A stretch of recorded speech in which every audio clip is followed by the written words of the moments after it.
镇上绣坊愿意收锦花做学徒，还能先给10两银子的工钱。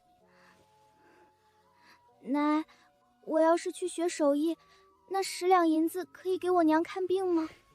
锦花啊，女孩子学门手艺是好事，家里先替你收着银子，你娘的病也不是1天2天的了，你说是不是？我串来1年多，偏偏成了个控制不了身体的傻子。送我姐去学手艺，他们真的有那么好心吗？家里没钱没粮，老四读书也要银子。锦花去绣坊学艺，少一张嘴吃饭，还能给家里添进项。不行，这里面肯定有古怪，这一次我必须醒过来。娘，小五，你奶，我想问你，我姐去学手艺得的10两银子，到底是给我娘看病用，还是给小叔读书的？小五，小五，你会说话了。娘的小五啊，小五，真的你会说话了。姐，我其实一直都会说话，就是之前不知道怎么回事，一直觉得面对外面的世界朦朦胧胧的。现在好了，我没事了。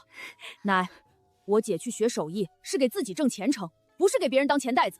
这银子谁也不能替她拿。镇上绣坊愿意收我姐学手艺，还先给10两补贴，这本来是我姐的机会，可这笔钱到不了我姐手上。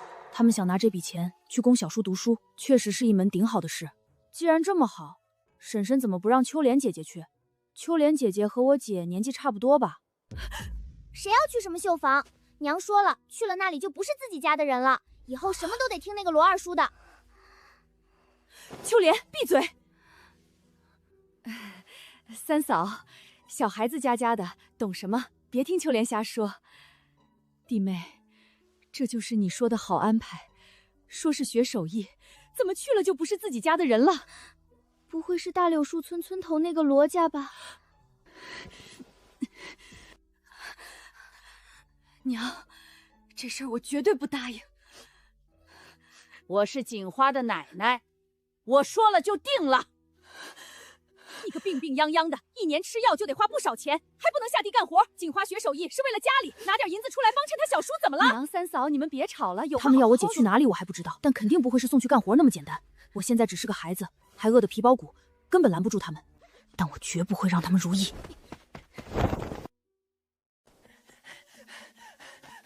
高大爷，高大娘，我家出事了！小五，你不傻了？高大娘，我奶和我婶要把我姐嫁给大柳石树村那个猎户罗老二，你快去帮忙劝劝吧。啥？罗老二？那人都30了，锦花不是过完年才14吗？你奶和你婶这是咋想的？小五，这事儿你快去找你爷过来，你爷应该在李正家里和其他人商量交秋的事儿呢。谢谢高大爷。何家傻子，你跑这么快做什么？不好了，奶和小婶要把我姐卖掉，爷你快回家看呐！何家要卖了何老三的闺女，不能吧？何老三可是为国战死的，家里就一个闺女，一个傻儿子，这怎么能把何老三的闺女卖了？走，咱们去看看咋回事。爷，我是小五。何小五，你不傻了？哦，栓庄，外面是谁在喊啊？爷，何家的那个傻，何家小五来了。爷，不好了，奶和小婶要把我姐卖了。小五啊，大人的事儿你还不懂，你脑子又不灵光，想是听错了什么？爷，家里奶和小婶都闹起来了，要把我姐嫁给隔壁大柳树村猎户罗老二，就是那个打死2个媳妇的人，因为罗家肯出10两银子的彩礼钱。爷，这不就是卖闺女吗？小五啊，你不傻了？李正爷爷，我好了。昨天夜里我梦到一个白胡子老头，他穿着一身黑袍子，拿着个马尾巴毛杆子，冲着我脑袋点了几下，我今天就好了。这是道家得道的高人呐，那不是马尾巴毛杆子，那叫拂尘。小五啊，看来你是个有造化的。爷，你快回家看看吧。走，小五，你跟我回去看看怎么回事。你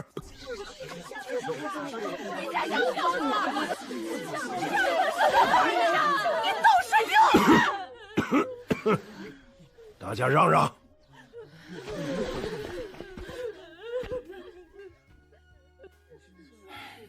你在这里胡咧咧什么呢？丢人现眼，四六不分的老娘们儿，还不赶紧闭嘴！爹，你误会了，娘也是为了锦花好。长辈还说着话呢，你上来插上嘴，让诸位看笑话了。我们何家绝对干不出来卖闺女这种事儿，诸位都放心。何叔，你说话我是信得住的。三弟去得早，之前小五又是个傻的，陈家妹妹和锦花过得不容易啊。何叔，你肯定比我们这些外人知道得清楚。是啊，要是三弟泉下有知，知道自己闺女嫁一个这样的人，他该多伤心呐！有我在，老三家的不会吃亏的。还好，爷看起来是个明事理的人。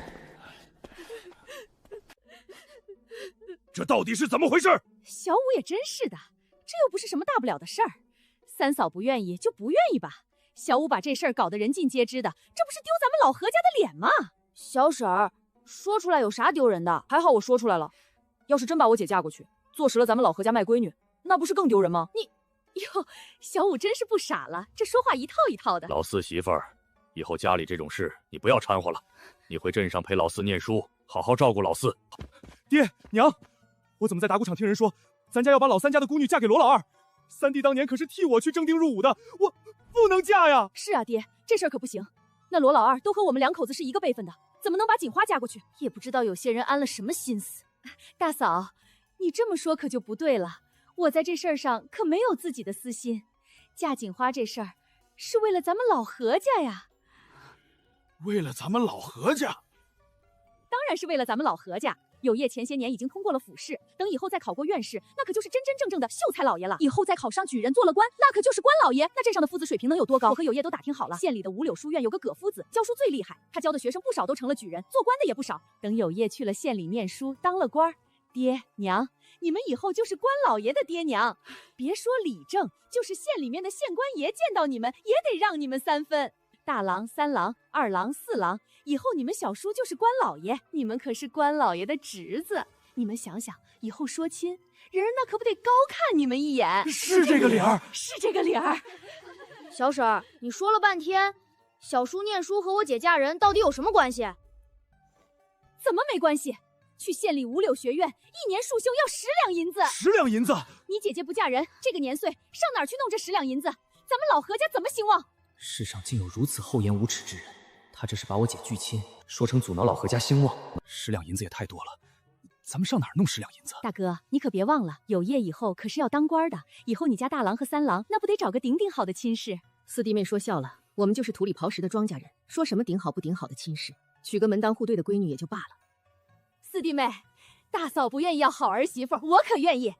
以后啊，他小叔成了官老爷，可得好好把我们家2郎和4郎挑个好闺女啊！那是自然，二嫂。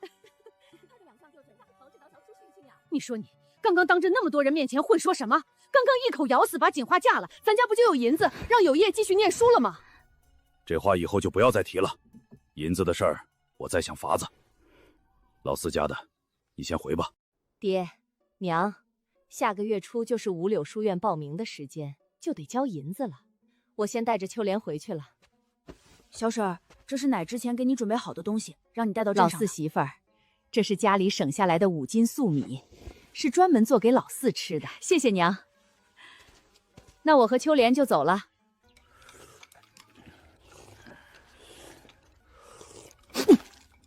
这哪是野菜粥？这东西喝一口，嗓子都拉得疼。我一个21世纪好青年，罪不至此啊！小五，你真的不傻了？这可太好了，多亏了老天保佑。大伯，大伯娘，哎，好孩子，快吃。家里实在太穷了，我还在长身体，天天吃这个，以后不会连1.6米都长不到吧？还有娘和姐姐，一个常年抱病，一个瘦弱成这样。不行，我得想办法改善家里的日子。怎么样，事情办成了吗？别提了，真是不知所谓。我可是要考科举当官的，锦花的事哪有我的重要？让她嫁个人怎么了？夫君别生气，我已经把时间告诉爹了。爹说想办法筹银子，家里凑了5斤粟米给咱们，我现在就煮了。啊！怎么了？这是啥？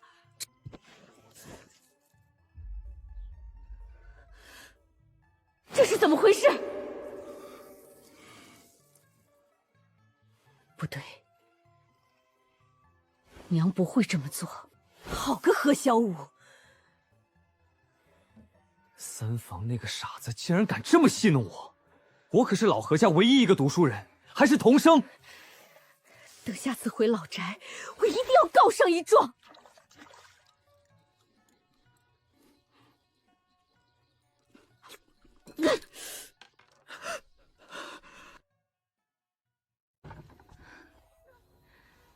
小五，快过来让娘看看。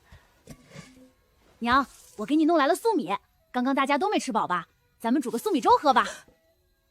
粟米，小五，你哪来的粟米？你把给你小叔家的粟米调包了？小五，你奶要是知道了会打你的。没事儿，你别怕，有娘在。明天娘把粟米还给你奶，就说是娘调包的。咱们就留下一碗煮来吃。都是娘没用，不能让你们吃上一顿粟米饭。娘，孩儿有个问题想请教您，我爹他牺牲后，朝廷有没有给抚恤的银子？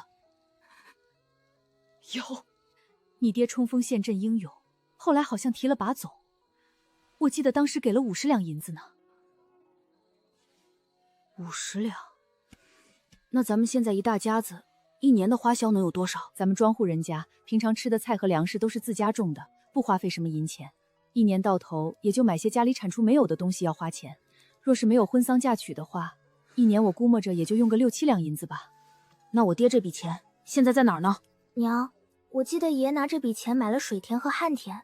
是了，你爷买了30多两的田，剩下的10几两应该是供你小叔去念书了。拿着我爹用命换来的抚恤银去念书，还要吸一大家子的血供他。姐，这粟米多少钱一斤你知道吗？之前差不多4文钱一斤，现在年岁不好，听说涨价了，可能要7文钱一斤了。就算他10文钱一斤好了，1两银子能买100斤粟米，10两银子能买1000斤。娘，我爹的抚恤恤金给小叔的那部分，可是咱们3帮出的钱，都够买1000斤粮食了，这得够咱们娘仨吃多久？小五，你算数怎么这么厉害？弟弟，你真是太聪明了，这么快就能算出来这么大的数。娘，姐姐，你们听明白了吗？这粟米本该就是我们的，是小叔他们一家欠我们的。那咱们就留着自己吃。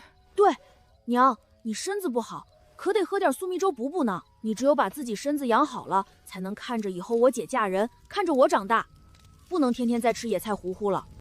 哎，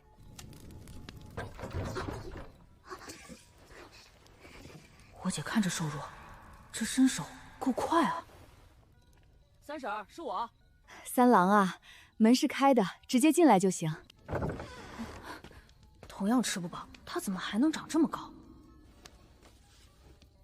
三婶，这是我今天在田下摸来的鳝鱼，我们家吃了一半，我妈说了，三婶身子不好，要多补补，让我把这一半送来。我都已经烤熟了，直接吃就行了。谢谢三郎，婶子就厚着脸皮收下了。等以后婶子家有了吃的，一定让小五送到你们屋里。婶子，咱们2家客气啥？三哥，你把衣服脱下来放我这里吧，等我洗干净给你送过去。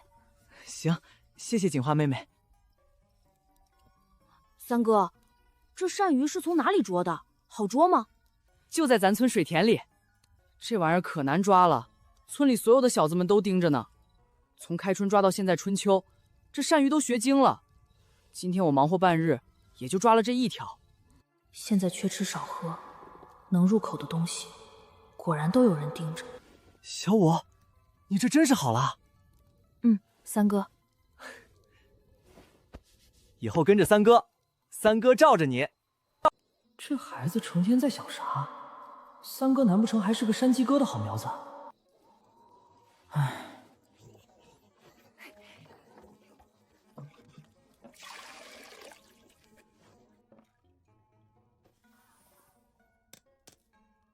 姐，那个是啥？这个啊，是油茶果捣碎的渣子，一字贵，咱们家就用这个洗衣服，也能洗干净。有办法了，姐，你的茶油果渣子，明天能不能借我用点？行，不过你用这个干啥？山人自有妙计，姐，你明天就等着看吧。成天就知道往外撒丫子。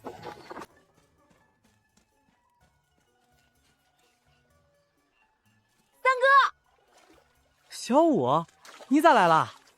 我也想来逮鳝鱼。这附近的东西估摸着全都被摸完了。三哥，要不你陪我去别的地方看看？行吧，我带你去远一点的地方，咱们自家的水田再看看。这片田之前我和大哥、二哥还有四郎已经翻来覆去摸了好几遍，剩下的家伙都太狡猾了，根本抓不到。小五，现在都9月了，水里凉着呢，你别下来了。你带的这是啥？油茶果渣子。三哥，你把这些都撒在水里。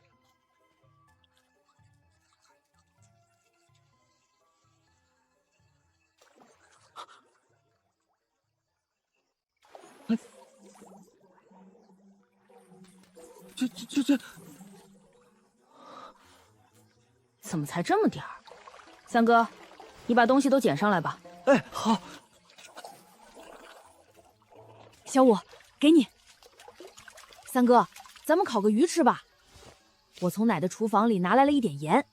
小五，我来收拾鱼。三哥，咱们一人1条鱼，吃2条。一人1条鱼。上次我逮了1条鱼，交给奶，一家人每人就分到指甲盖大小一块鱼肉。小五竟然要分1整条鱼给我吃，我弟弟可真好。三哥，用这个吧。哎，小五，你放着我来。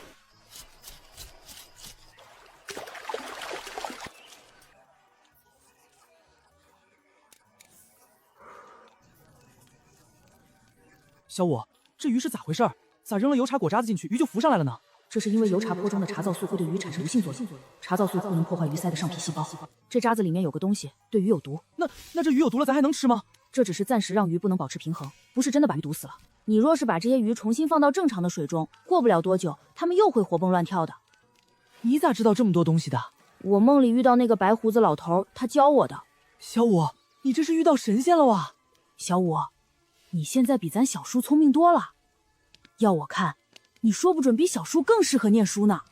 自从冲破那层朦胧的束缚后，我脑子好像的确比上一世更聪明了。我也不打算一直在村里做个土里刨食的庄户人，只是现在家里1毛钱都没有，奶又是那种人，想读书恐怕还有的磨。三哥，你吃。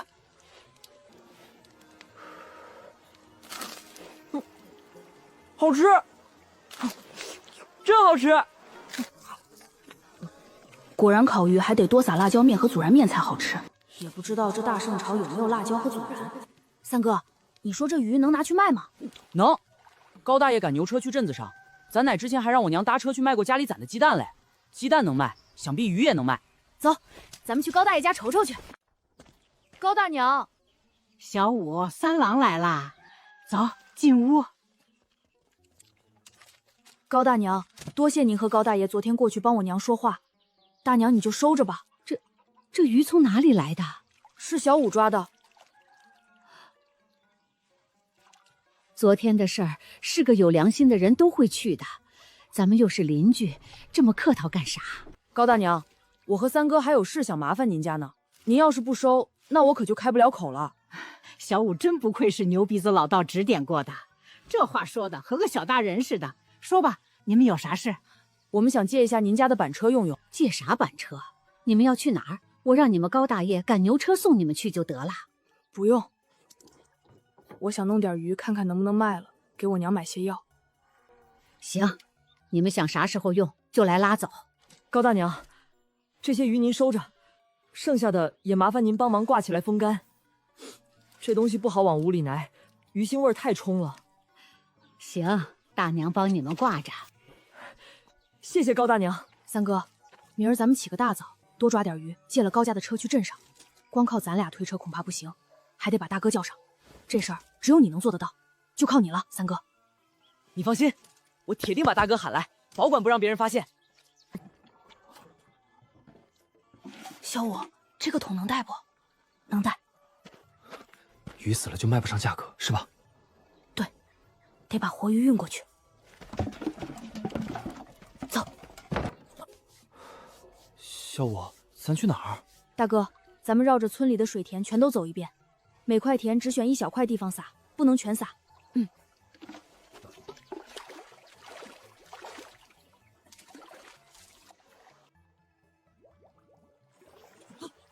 这东西真能用来逮鱼啊！我都说了，小五绝对是咱老何家最聪明的。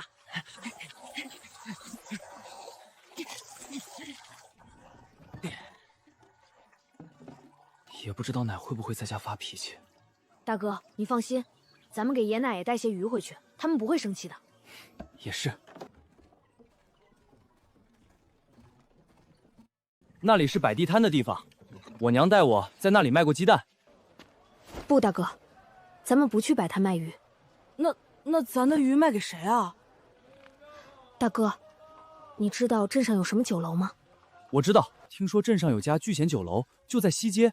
小五，你该不会要把鱼卖给酒楼吧？咱们这么多鱼，一条一条卖，得卖到啥时候？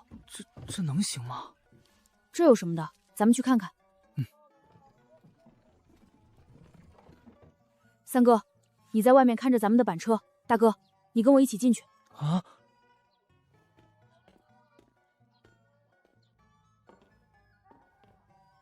小哥好，我和我哥哥是从下面村里来的，一大早了很多新鲜的鱼，想问问你们酒楼需要不？新鲜的鱼都还活着吗？就在我们车上，都还活着呢。你们等会儿，我去问问我们掌柜的。掌柜伯伯好。小孩儿，你们的鱼在哪儿呢？在外面。掌柜伯伯跟我来。好，这些鱼我们酒楼都要了。掌柜伯伯，您还没和我们说，这鱼您酒楼出多少钱呢？哈哈哈，你这小孩儿，咱们聚贤酒楼可是开在马道镇上20多年的老字号了，不会欺哄你这小孩的。你这鱼虽说都新鲜，但是没有太大的，也都是一些常见的河鱼，就按13文钱一斤，我全收了，怎么样？哥，你觉得这个价格咋样？掌柜伯伯，我哥不同意，我们可是天不亮就起来抓鱼了，才能给您送来这么新鲜的鱼，而且我们3人推着车走了1个时辰，才来到咱们镇上的15元一斤吧，您看咋样？你这孩子，我实话和你说，前2年年岁不好，愿意下馆子的人也少了，咱们各退一点，14文钱如何？再贵我可就得掂量掂量了。掌柜伯伯，我哥说行，您给称一下吧。好，小李子拿秤过来。有劳小李哥哥了。73、75、82斤半，这是1两银子，1串半钱，还有5个铜板。小子，你且好好收着。我从未摸过这么多钱。多谢掌柜伯伯，以后我们要是找到什么好东西，还会再来找伯伯您的。成啊，东西越金贵越好。小五，这么多钱放我身上没事吧？大哥，本来是没事的，可是你现在也太此地无银300两了。哪有300两？就1两多银子。大哥，你把钱给我吧，我是小孩，就算有小偷小摸，也不会主动去偷小孩。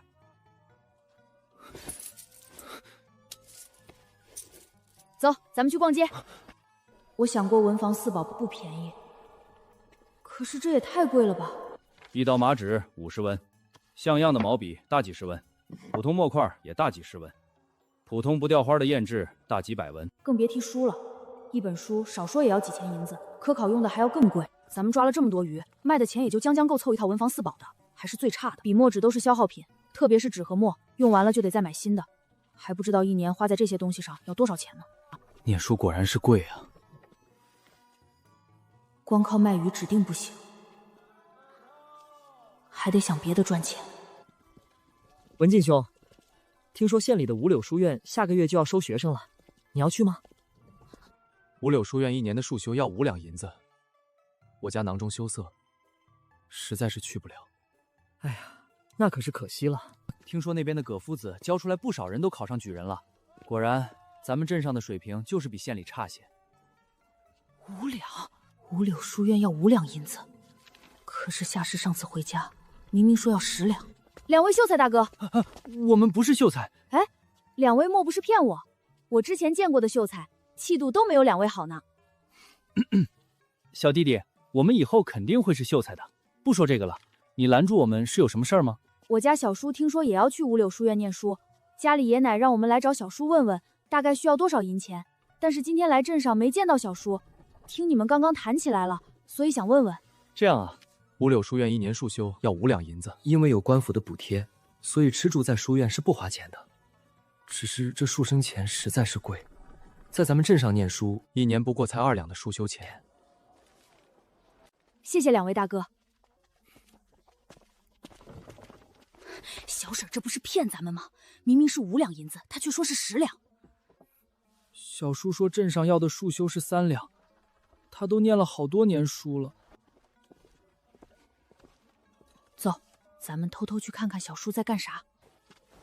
走。就是胡同口第3户人家。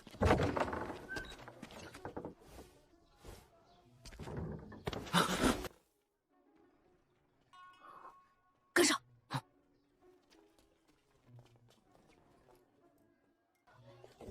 聚贤酒楼，小叔来这里干啥？还能来干啥？肯定是来吃饭呗。他倒是吃得起。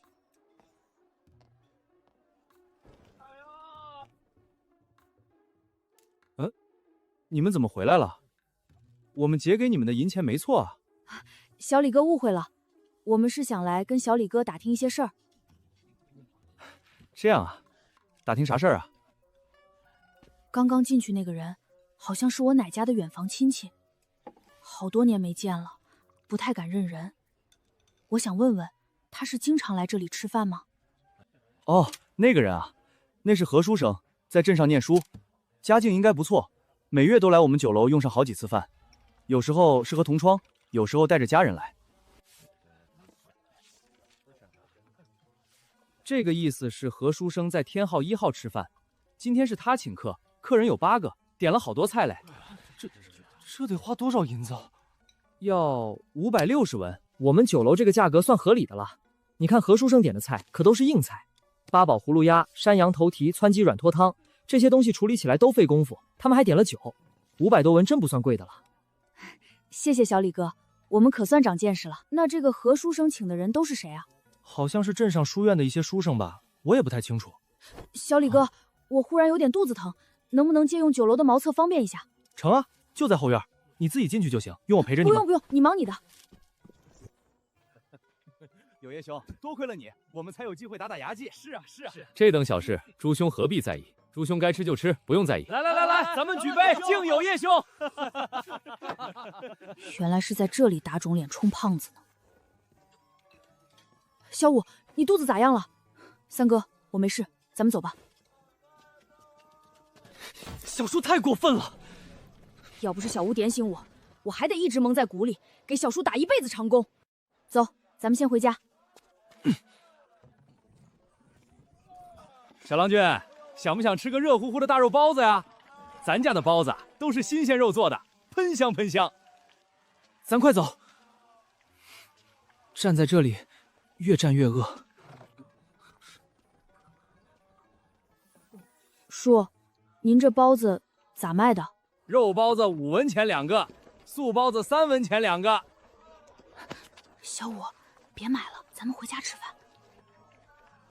三哥，咱们一大早就起来，饿着肚子忙活了这么久，吃点东西是应该的。大叔，给我来16个素包子，12个肉包子。好嘞。好嘛，刚到手热乎的55个铜板几乎全花出去了。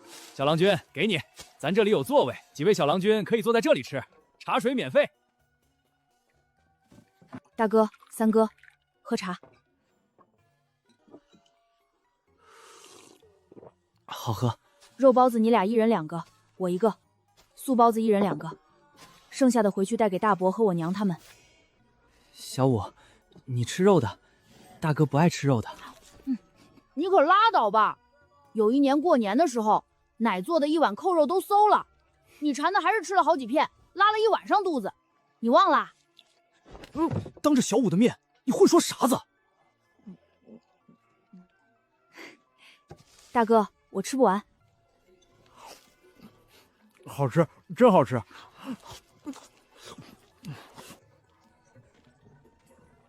大哥，这1串钱你拿着，这1两银子1串钱是咱们仨挣的份儿。这点子是我出的，我拿500文。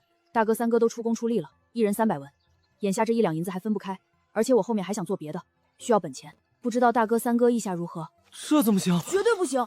这都是你挣来的钱，我们咋能要？大哥，给你就收着吧，你都快要说亲了，以后多攒点零花钱给未来的嫂子花。办法都是小五你出的，就算给钱，我们兄弟俩总共300文进够了。行，那听你们的，钱我就先留着，记好账。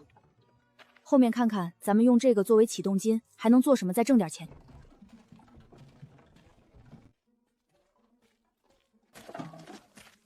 你们几个小兔崽子去哪儿鬼混了？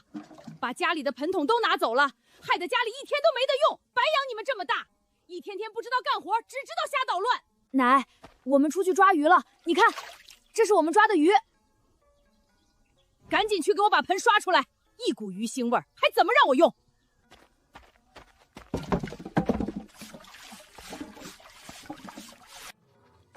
娘，姐姐，快来吃包子，还温乎着。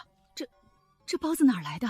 小五，你哪来的钱买包子？娘，今天我抓鱼去卖，得了点钱。娘，这银子我要留着，不交给爷奶，交给爷奶，又要去拿给小叔，被他挥霍掉。我想把银子以后攒起来，给你买药吃。小五，你放心，妈一定会好起来。不见人影，咋还得让我这把老骨头伺候你们是吧？好家伙，不知道的还以为鱼在盆里游泳呢。今天是二婆母做饭，二婆母她该不会连鱼都没剖吧？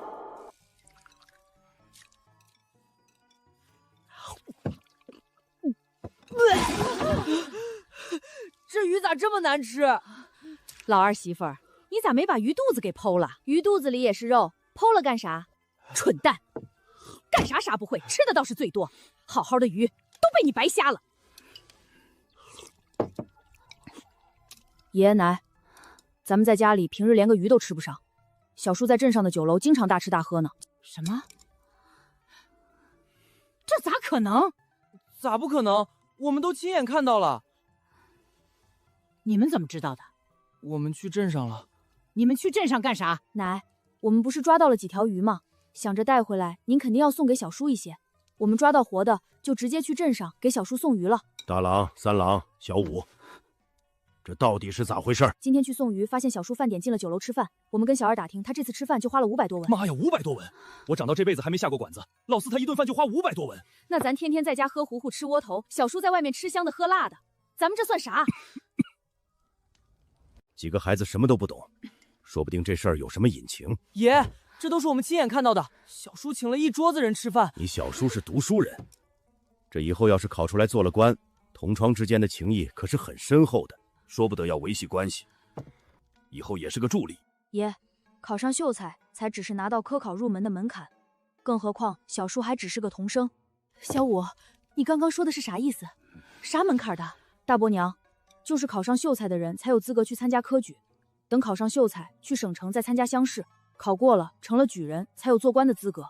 原来考上秀才还不能当官啊！读书当然不是容易的事儿，要是这么简单，那不全都去做官了？神婆都给老四算过了，老四可是有大出息的，你们难不全都忘了？既然都说到这儿了，那就再浇把油。爷奶，还有个事儿，我们在镇上打听了，去五柳书院只要1年5两银子数亨。什么？那上次老四媳妇怎么来家里说1年要10两？水泉啊，你先坐下，这里面可能和四弟有什么误会。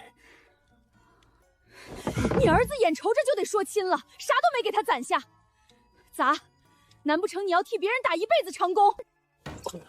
老大媳妇儿，大郎也是我孙子，大郎娶媳妇儿家里肯定不能不管。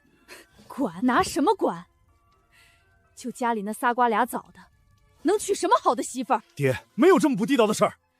四弟说不得用这个法子攒下了不少钱。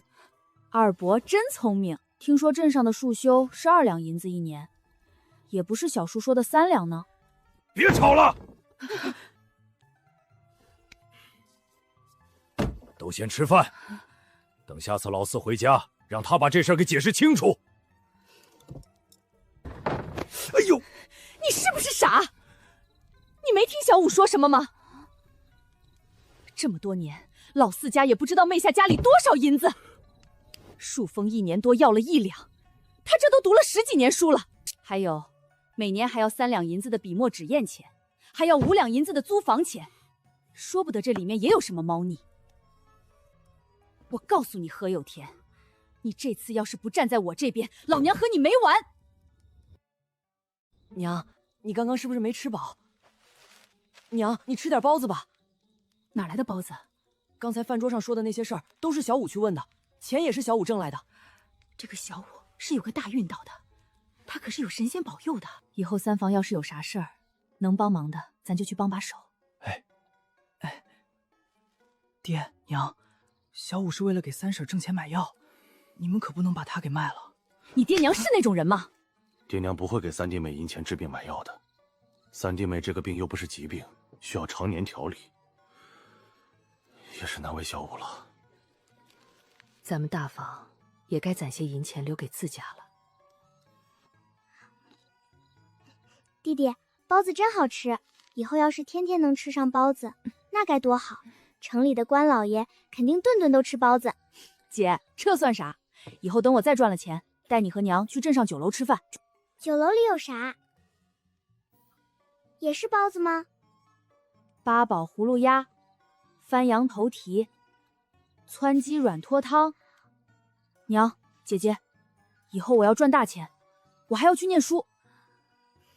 小五，你既然这么有志气，娘来给你想办法。不用，娘你每天养好身体就成。读书的事儿，我自个儿想办法。弟弟，爷和奶不会答应的。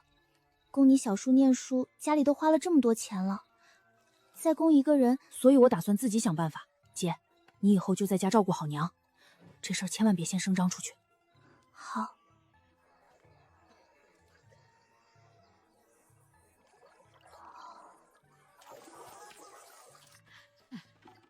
高大娘，这几条鲫鱼给您二媳妇儿炖鱼汤吧。下奶最好了，小五啊，你这孩子有心啦。石塘村附近不能再这么打鱼了，这种法子有危害，会影响水里的其他东西。小五啊，这里是晒干的鱼，你数数看。高大娘，你办事我放心。现在该去李正家，李正有紧急的事儿要和大家说。父老乡亲们，今天喊大家来是要说交田赋的事儿。前2年年岁不好，咱们粮食收的也不多，大伙儿还得勒紧裤腰带交田赋，着实辛苦大家了。今年就好些了。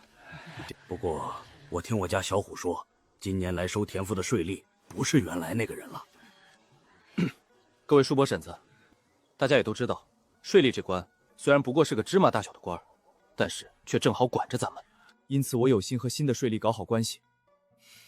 哪知道我几次3番邀约，备下酒席，此人都不肯给面子见我，所以这人是个啥样的人，我心里也没底。这次把秋粮收上来交田赋的时候，大家可得千万小心了。咱们这不是提前做个心理准备吗？事情未必有大家想的这么坏。再说今年秋粮多，大家也都能把田费交上，不用太害怕。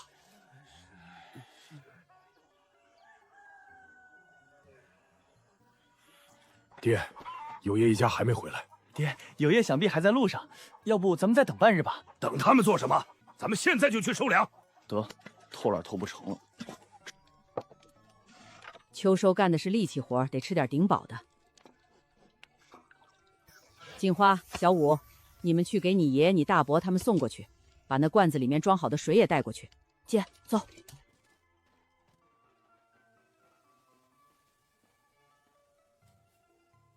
那就是咱家的换地，爷他们正在割麦子呢。走，咱们过去吧。好久没见过这么大的麦穗了。爷，奶让我们来送饭了。小五，你可算来了，饿死你二叔我了。二郎、四郎，快来吃饭了。好久没吃这么干的饭了，真香啊！爹，咱歇一会儿再干呗。休息什么？统共就这么点人，还不抓紧时间赶紧收？要是下了雨，你哭都没地方哭去。人少那不是四弟家没人来，少了俩人吗？骂我干啥？有本事骂老四去。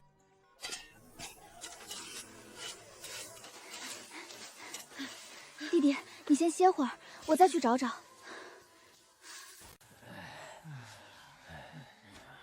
麦子收完了，明天去收水田。咋了，三哥？马红啊，水田里有马红，去年我就被咬了。三哥，你还记得咱们的油茶粕吗？难不成那个玩意儿也防马红？对，要这么用，你跟我来。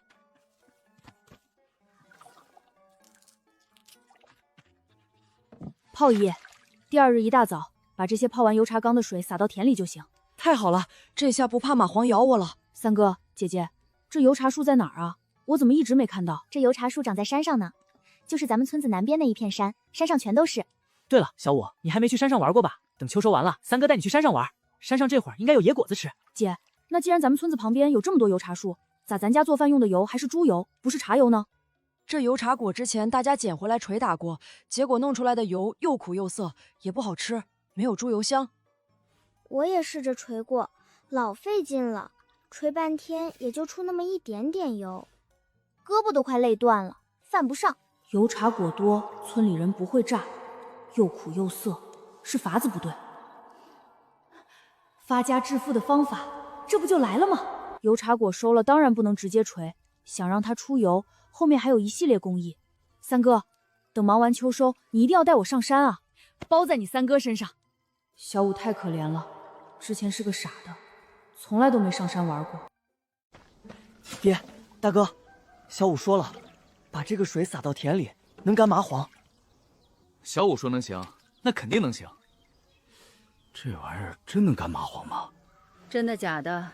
试试不就知道了。你们娘这2天是咋了？怎么气性这么大？爹，你要是气，你站在小叔那头。可是有叶是我们兄弟几个最小的，他平日里又是读书人，不干农活，咱们多替他干点怎么了？以后他念书念出来，咱们也跟着沾光呢。沾光，这都多少年了，咱沾啥光了？爹，你拿人家当兄弟，掏心掏肺的，但是人家拿你当兄弟吗？咋就不当我是兄弟了？我们打断了骨头连着筋，是亲兄弟。你看大郎，那就像我和你小叔一样，以后有事要互相帮衬。看来2个儿子懂得手足之情的更可贵了。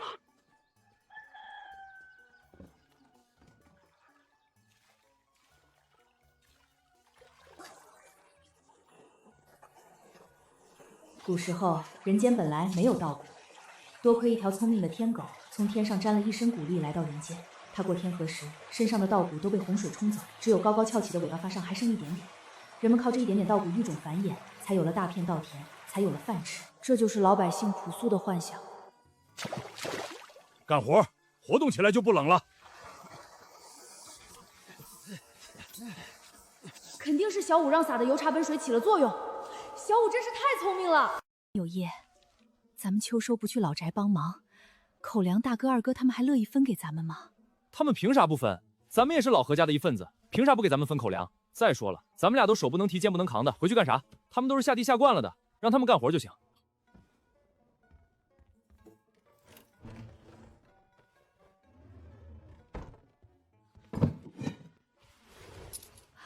拿上来，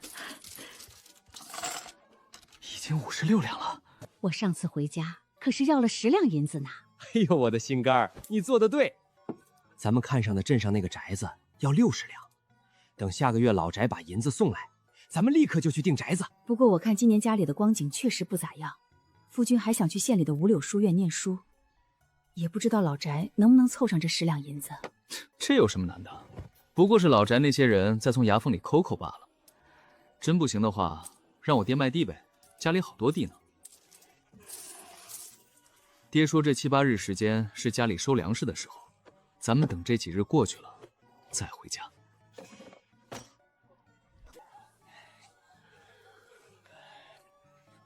老大、老二，你们今天去镇上把老四给我带回来。昨儿刚收完粮，爹，我现在浑身上下都疼，去镇上还要走这么远。爹，给几个子儿呗。去镇上这一来一回的要1个时辰多，给几个子儿，让我们在镇上吃一口呗。你馋鬼托生的啊！这么大个人了，干啥啥不行，吃啥啥没够。怎么爹和二叔走了这会儿就回来了？你是？你是何老大家的三郎吧？上次见你，你才10岁呢。这又是4、5年过去了。陈大舅，大哥，小妹，大舅，我是小五。小五，小妹，小五他不是……我好了，我已经不傻了。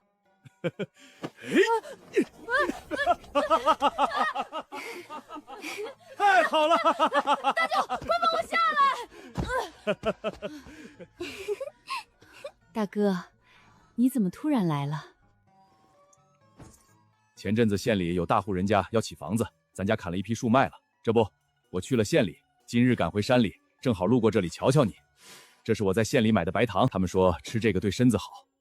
这太贵重了，大哥。我现在比之前好多了，不用吃这些乱七八糟的。最近家里一切可好？好着呢。才不是呢！之前奶还要把我姐卖了换彩礼钱。小五，什么？锦花可是何家第一个孙女，也是有妻第一个孩子，你婆母她怎么能这样？现在都没事了，大哥。我婆母现在不这么想了。小妹，我这就赶回山里，得让咱娘来看看你。锦花、小五，这次大舅来的匆忙，没给你们带山里的果子吃，下次大舅来给你们一起补上。等大舅2天，7日后各个镇上要办秋社呢，今年收成好，到时候大舅带你们一起去看。不用，大舅你带小五去就行了。没事的，咱们一起去。好。秋社，看戏，商机来了。大舅，山里都有啥果子啊？可多嘞，山里红、山葡萄、柿子、酸枣，你想吃啥？山里红。大舅，你下次来的时候一定多给我带点山里红。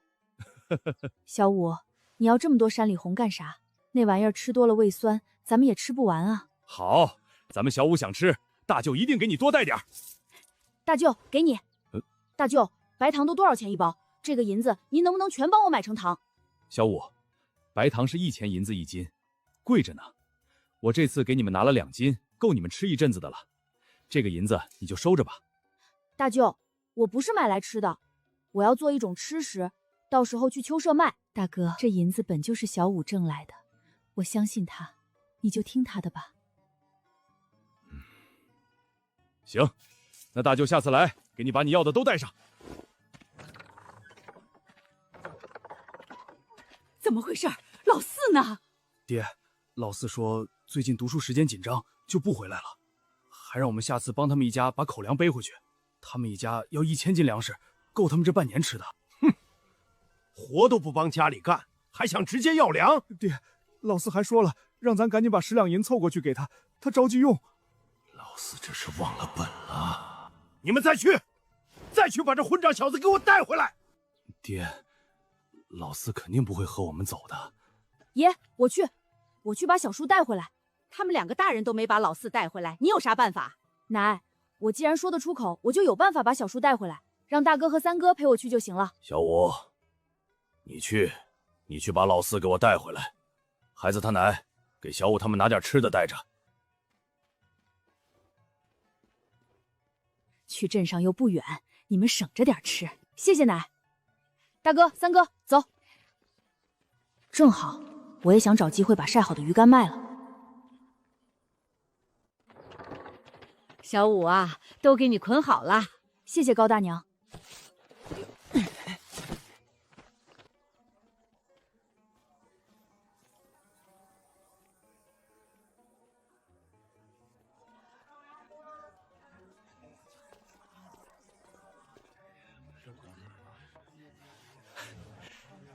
你们又来了，这次有什么好东西吗？不是什么好东西，就是一些鱼干罢了。想看看秦掌柜的需不需要？燕儿，让你读书你也不好好读，让你跟着秦掌柜学算账，你也说学不会，你到底要做什么？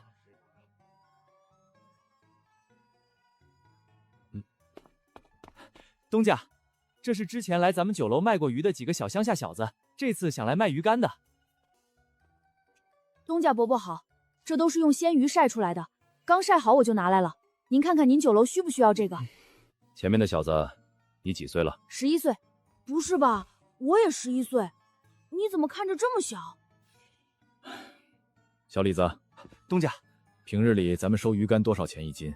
再添个2文钱给他们结算了吧。你看到没？多少人吃不饱饭，更别说念书了。你既然有机会能去念书，还不努力？林夫子教你诗词的比兴对当，你看你都学成了什么样子？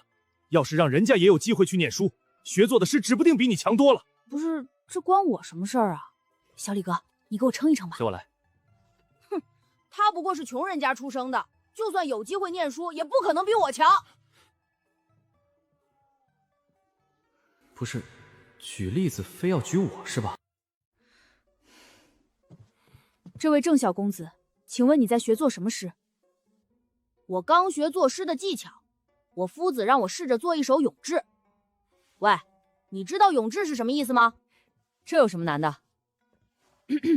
你这个穷小子，本事不大，口气倒是不小，我才不信你会作诗。哼，你敢不敢与我打个赌？什么赌？我若是不能做出诗来，我就把鱼竿都免费送与你家。哥，咱听小五的。我若是能做出诗来，你要付给我2倍的价钱。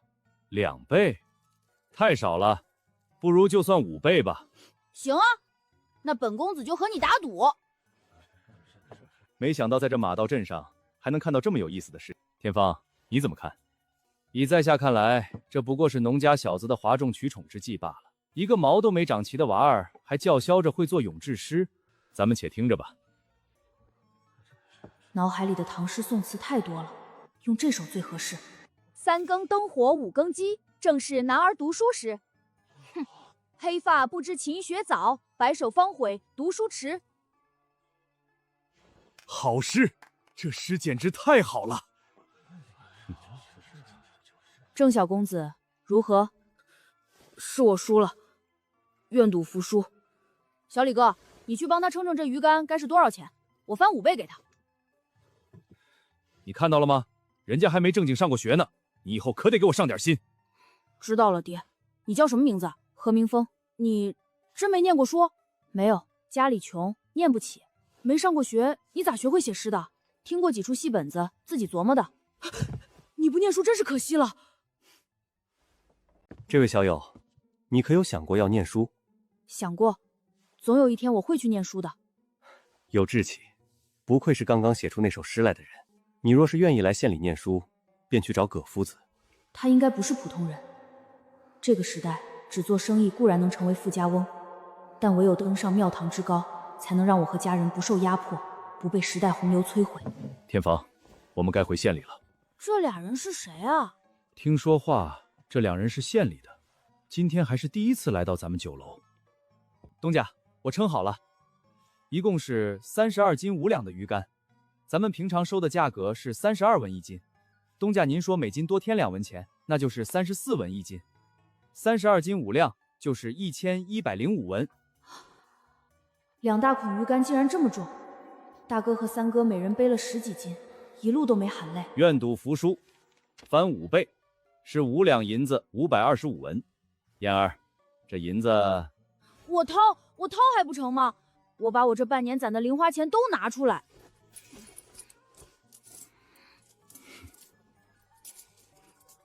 谁能告诉我，我们怎么稀里糊涂就赚来5两银子了？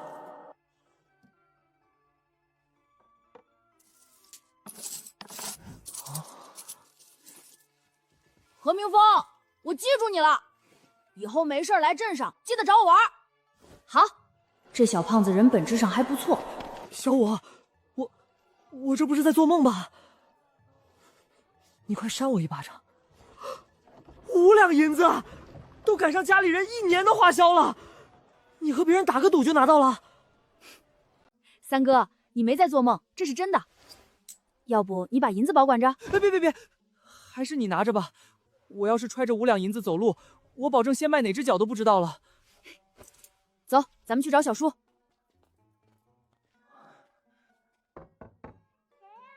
是我，秋莲，你大郎哥。爹娘，老宅来送粮食啦！送粮食？送什么粮食？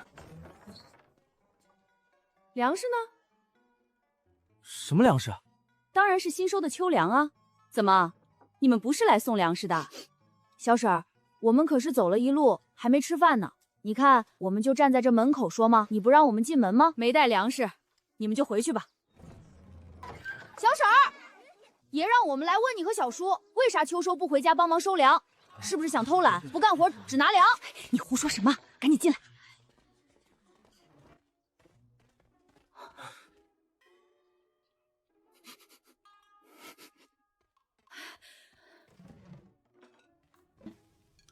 大哥、三哥，吃饭。谢谢小叔。三郎、小五，你们这是干啥？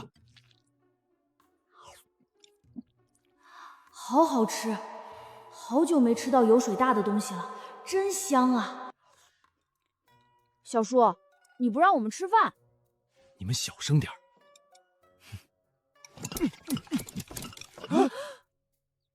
我要吃肉，我要吃肉！你这个人，快把肉还给我！来，弟弟吃。我不要，恶心！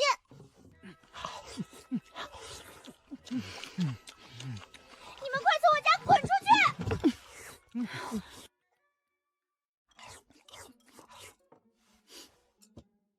你闭嘴。小叔，爷让我们来找你回家。之前大哥和二哥都来过了，我不是说过了吗？过几日我们就回家。不行，你今天就得回家，都要回去。何小五，你这是什么口气？怎么和你叔叔说话的？因为给小叔供粮食和银子的事儿，家里正闹着呢。现在家里大伯和二伯要分家了，田也分了。小叔不回去的话，分了家，就爷奶2个人供着你。回不回家，你自己看着办吧。行。展鹏啊，回到老宅就没饭吃了，你现在可要多吃点哦。小叔，咱们赶紧回去吧。爹娘，我又不是不回家了，只不过这2日功课有些多，晚回来几日而已，何至于一直让人去催我们？老四，你住嘴！爹，你以为你爹我眼瞎吗？明明就是你们一家人不想劳作，只想捡现成的。还有，我们都已经知道了，五柳书院要的数学根本不是10两银子，这么多年镇上的私塾也不是3两银子，你这是寒了大家的心呐！家里人怎么知道的？快和你大哥二哥家道歉！爹，你这是从谁那里听到的消息啊？哪有这事儿？你还狡辩！你这个混账玩意儿，当我们是冤大头呢？爹，二哥这么骂我，你不管管？你快道歉！道歉？大哥和二哥闹着分家，他们这是不孝。爹，你咋不说他们？分家？什么分家？好啊，小五，你翅膀硬了是吧？敢骗你叔叔，看我不揍你！休想打我儿子！三嫂，你让开！三哥没了，这孩子没人管教都长歪了，竟敢骗自己叔叔婶婶，看我不帮三哥管教他一下！放屁！狼心狗肺的玩意儿！家里供着你读书这么多年，就是秋收喊你回家帮忙收个粮食，人家书院都给大家放秋假，让大家回家收粮，你是咋好意思的？还敢提你三哥的事儿，我呸！你配吗？你三哥战死的抚恤金里面给了你多少去念书？你对得起你三哥吗？我告诉你，你不配提他，你永远都对不起你三哥。你会说什么？今天你胆敢动我小五1根手指头，我就剁了你的手！娘，你小心点，别伤到自己。我没事儿，有爷在呢。是爷让我回去把三叔一家找来的，爷指定不会让我挨打的。哎，老三媳妇儿都是老四混账，我这就骂他。你快把刀放下来吧。以后谁再让我听到老四嘴里那几句话，我和谁没完！老四，你还不给大家道歉？对不住。老四，你知错就改，我们还能原谅你。咱们就还是和和美美一家人。爷，我们到了小叔家，小叔家吃的可是外面买来的卤肘子，饭是干饭，多亏了小叔小婶儿，我和大哥三哥饱餐了一顿呢。好久没吃这么饱了。什么？我们在家里吃野菜糊糊刺嗓子，你们吃肘子？凭什么？我们也要吃肘子。爹啊，你看你两个孙子饿得直叫唤，你就忍心这么看着？不对呀，剧情不应该是这么发展的。以前有叶做了稍微过分的事儿，我圆几句场面话就过去了。我明天去给家里买肘子。大哥、二哥，之前是我对不住你们。你们不知道读书真的费钱呐，宣纸我1个月就要用上许多摞。还有，为了让夫子给我开小灶，多学些学问，那我不得请人家吃饭，3节2桌预备点礼物吗？我这要的真是不多啊，我自己也没瞒着大家攒下来钱啊。小叔念书这么多年，我可不信他吸了这么多年家里人的血，1分钱都没攒下来。不过现在不急。小五，你奶今天是咋了？看都不看我一眼。娘，奶这是怕你了。啥？怕我？为啥？当然是娘你拿着刀吓到奶了啊！我那不是为了吓唬你小叔吗？娘，这样挺好的。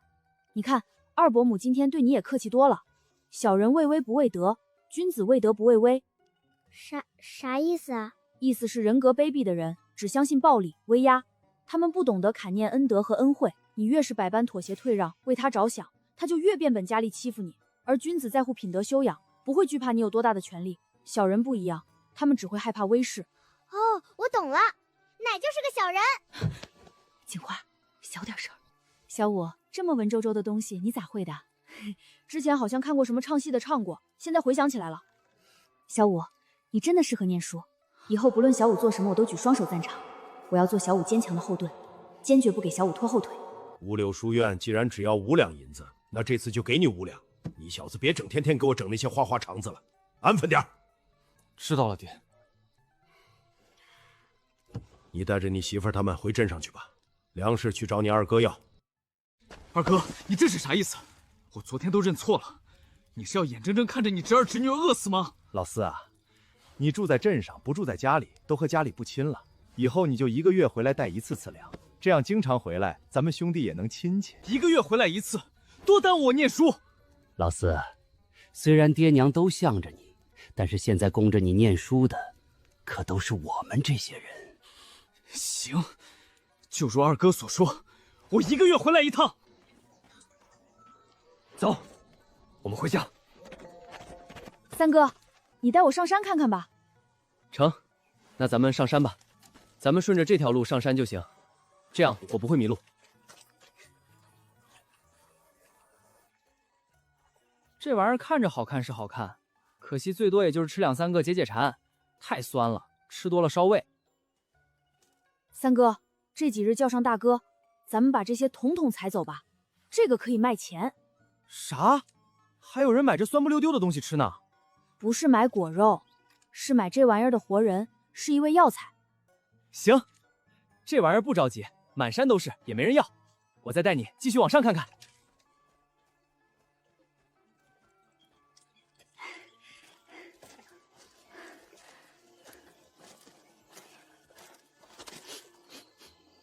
咋了，小五？三哥，你有没有闻到什么香味儿？好像是那边。走，咱们去看看。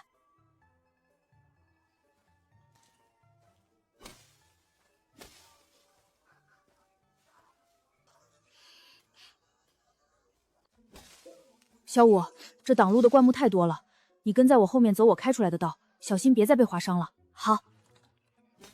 三哥对我是真没说的。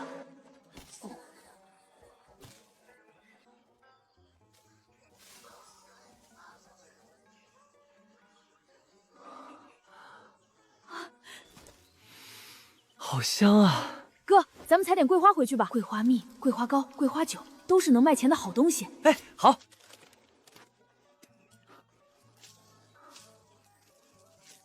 够了，先看看做出来的东西好不好卖。好卖的话，后面还要再上山来摘桂花。你看，小五，这里都是。发财了，蘑菇。现在还不到霜降，这些油茶果还不能摘。一般来说，油茶籽只有过了霜降才真正成熟。油茶果以果子内乌黑时采摘为好，自然落地的更好。没过霜命节，留在树上歇。霜尽节后多一日，茶油上树多一滴。这么多油茶果，到时候怕是得叫上大伯一家一起来。至于二伯，还是算了。今天真是没白出来。嗯，走，三哥带你换条路下山。三哥，你听到嗡嗡声了吗？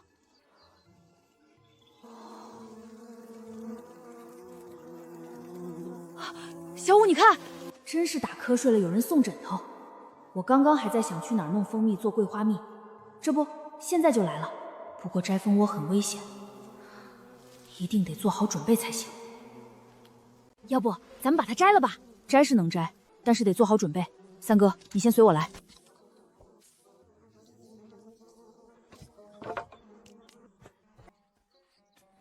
三哥，把你水葫芦给我。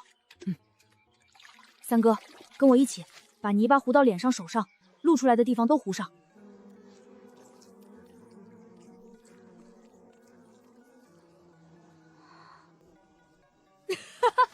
小五你，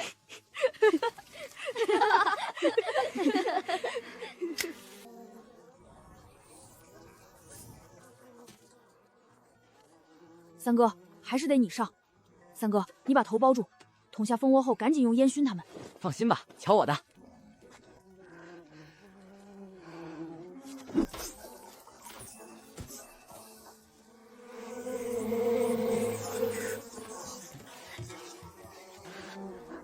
三哥小心！放心。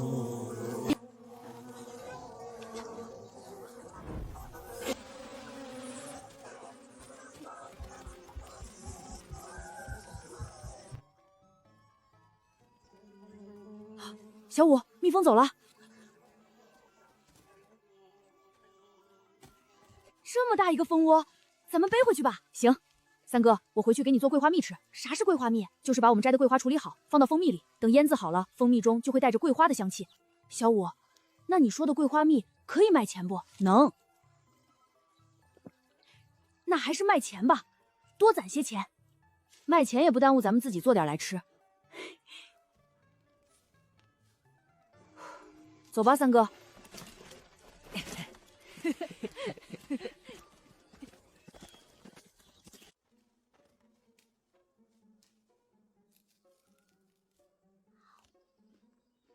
这味道还有一点菠萝香气。娘，你看我们摘了啥？三郎，你带你弟弟干啥去了？看把你弟弄的，咱脸上都是泥。哎呀，娘，你先别管那个，你看看我筐子里有啥。看我多厉害，摘了一个这么大的。哎呦，娘，你干啥打我？小兔崽子，你敢带着你弟去干这么危险的事儿？我让你这么大胆子！娘，我错了。大伯母，不怪三哥，是我想让他摘蜂窝的。你看你弟弟还帮你求情，你弟弟要是被蜜蜂蛰了咋成？你对得起人家吗？娘，我真错了。大伯母还是挺彪悍的，这么看，我娘好温柔啊。我在小五心中英明伟爱的形象啊，就这么被我娘揍没了。其实从来都没有这个形象。哎呦，疼疼疼！上次和郑燕打赌赚了5两银子，5两银子对农家来说不少，可对我要念书这事儿来说远远不够。镇上束修要2两，笔墨纸砚加起来少说也得2两左右，还要买书，娘和姐姐还有我自己也得吃些有营养的东西。打赌这种机会只有一次，光靠卖鱼干挣不起念书的费用，所以一切能挣钱的东西我都不能放过。桂花香囊、桂花蜜、桂花酒、桂花糕，桂花糕要等秋社当天做当天吃，其他的都要提前准备。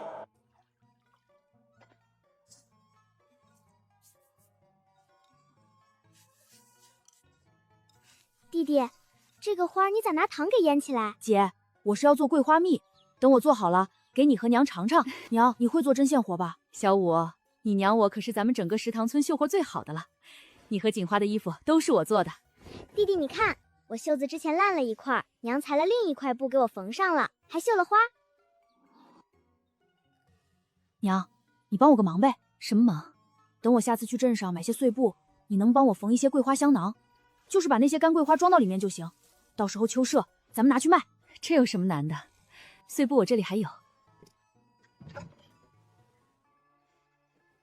哇，这布可真好看！娘，这是哪儿来的啊？咦，这些布的花色和颜色怎么看着有些眼熟？是之前你爹做兵丁的时候托人带来的，当时每种布都带了不少。你们奶说你小叔要念书，得穿些好的。那时候你们小婶也跟着说，她在镇上照顾你们小叔，穿的是跟农妇一样，遭人嘲笑。后来就让我都做成了衣服，给你们小叔一家脸。娘，那你选点好看的，做几个桂花香囊吧。娘，这香囊卖掉一个，我给你70%的分成。傻孩子，娘要你的钱做什么？娘，咱们干了活的人就都有钱拿，付出劳动就应该得到回报。姐，你帮我一起做东西，到时候卖出去了，我也给你钱。真的？我保证。等东西都卖出去了，姐你有了钱，自己想买点啥就能买点啥了。我不用买啥，我就想买根过年的红头绳。娘，你想买什么东西？娘想买几尺布，到时候给你和锦花一人裁一身新衣服。娘，姐姐，今年过年我一定会实现你们的愿望。小五，我来帮你一起吧。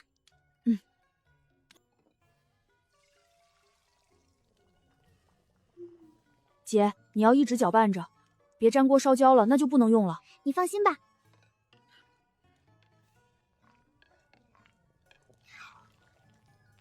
姐，撤下来。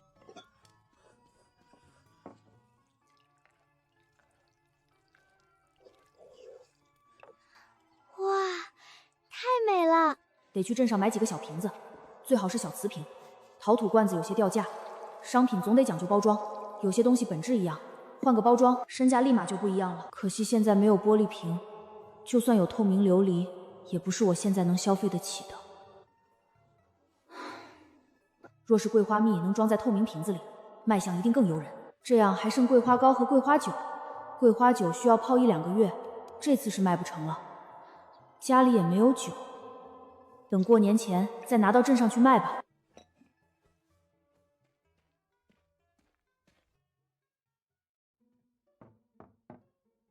三哥，你在不？在，门没锁，你进来就行。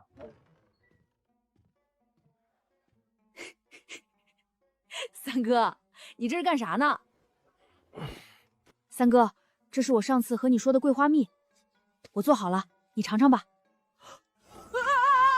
好疼！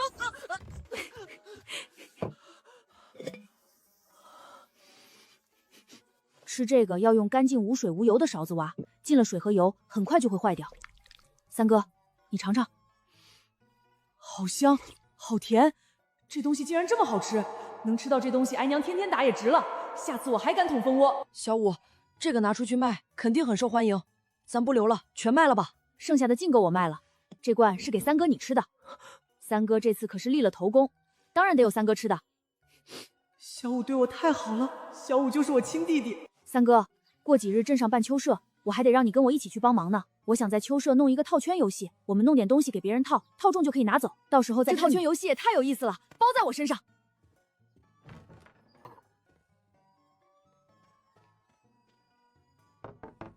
高大爷，小五，你咋来啦？玉妹姐，我来找高大爷帮忙做点东西。做什么，小五？大爷好，我想要这么大的一个圈，不用木头的，竹条拧一下，弄圆些就行。这也太简单了，这东西我一天能做上100个。你要多少？要40个就成。高大爷，我还想要些木雕的小玩意儿，比如小狗、小猫之类的，或者雕花的木簪子什么的都行。套圈也得有东西能套进去才成。我爹闲着无事的时候雕了不少这些东西呢，你等着，我去找给你看。我这都是雕着玩的东西，做工又不好，哼，你拿出来给小五看，这不是丢我人吗？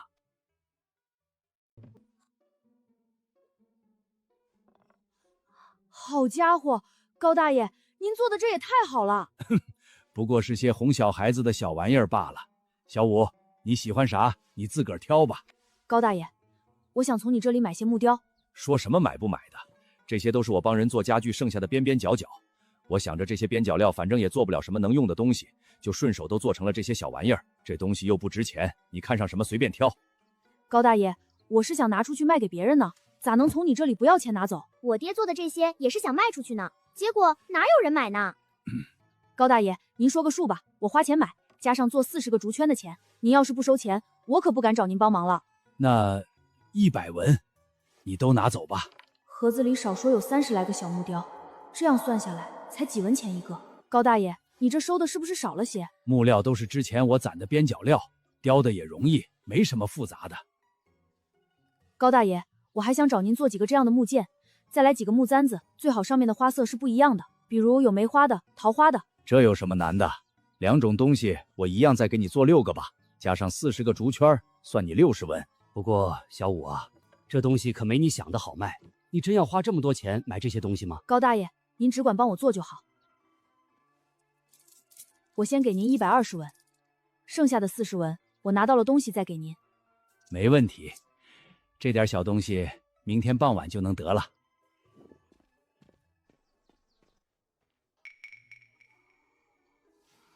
四哥，你这是干啥呢？干啥关你啥事儿？你走路怎么跟个猫一样没动静的？你站别人家窗户底下偷听啥呢？我没偷听。小五，你家屋里咋这么香？你们不会在偷吃什么吧？是桂花，我和三哥上山采了桂花。喏，就是这个。谁要这玩意儿？看来以后在家里干什么都得小心些。要是知道我们房里有桂花蜜，照四哥这赖皮脸性子，肯定要来讨要。我把东西都藏好了。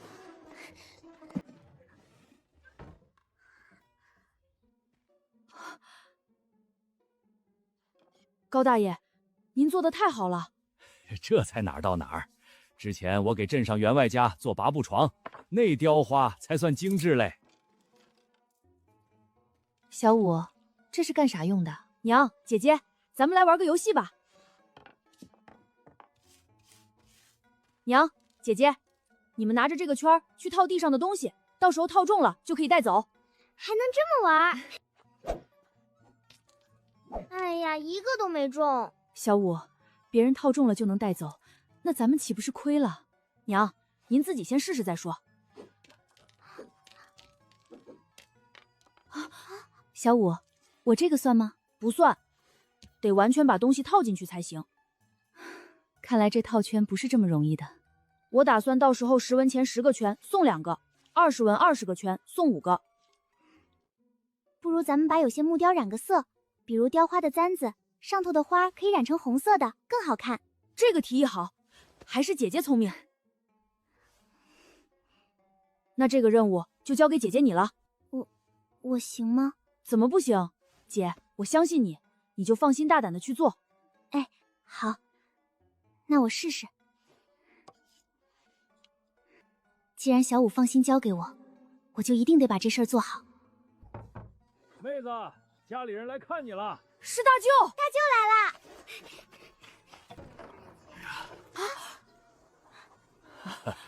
姥姥，姥爷，小五真的好了，好，太好了。你娘总算能放心了。爹娘，大哥大嫂，你们快进来吧。不忙，我们先去见你公爷。那我跟你们一起去。苗儿姐，我来帮你拿东西。不碍事儿，这点东西不算多沉。陈老哥，何老弟，快请进，快请进。哎呦，亲家来咱家这里还这么客气，带这么多东西做啥子？今天这是太阳打西边出来了吗？奶竟然这么热情。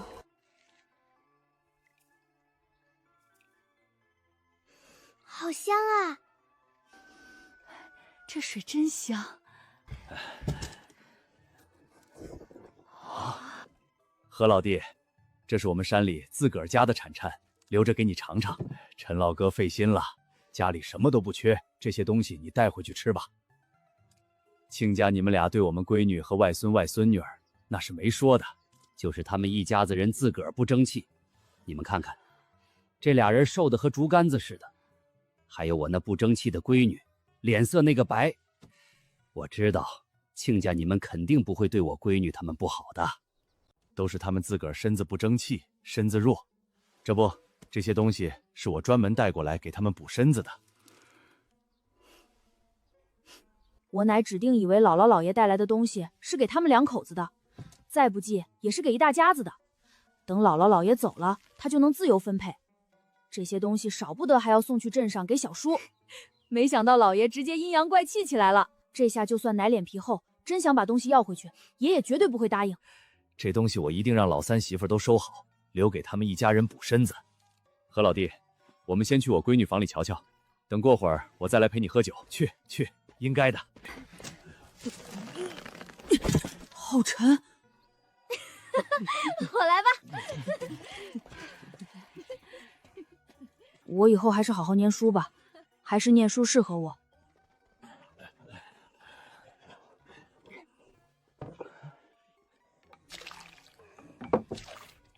大家快来尝尝我做的桂花蜜。哟，小五真是能干，这水好香甜，真好喝。苗儿姐，你喜欢？走的时候我送你一罐子。大舅，我上次说的东西，我能给你忘了？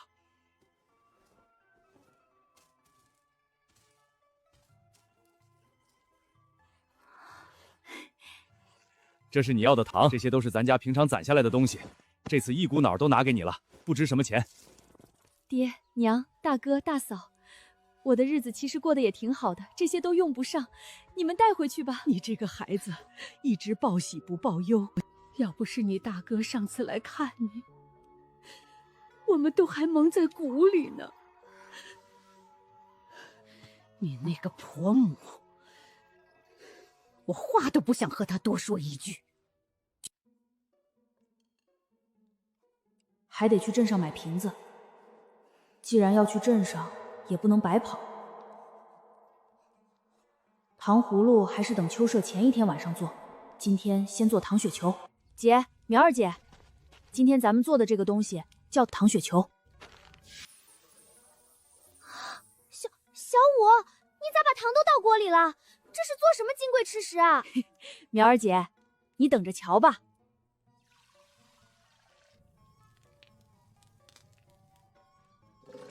表哥，快来帮把手！难怪这东西叫糖雪球。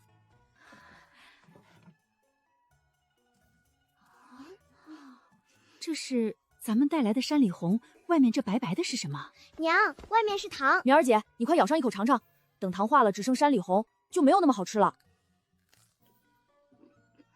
真好吃。小五的手真巧。难为他咋想出来做这东西的，包上这白糖霜，又好看又好吃。一部分留给陈家人吃，另一部分我打算拿到镇上去卖。镇上是不是很热闹？我也好久没去了。小五说聚贤酒楼可气派了。等到了镇上，你们就知道了。聚贤酒楼可大了。走，咱们先去聚贤酒楼看一眼。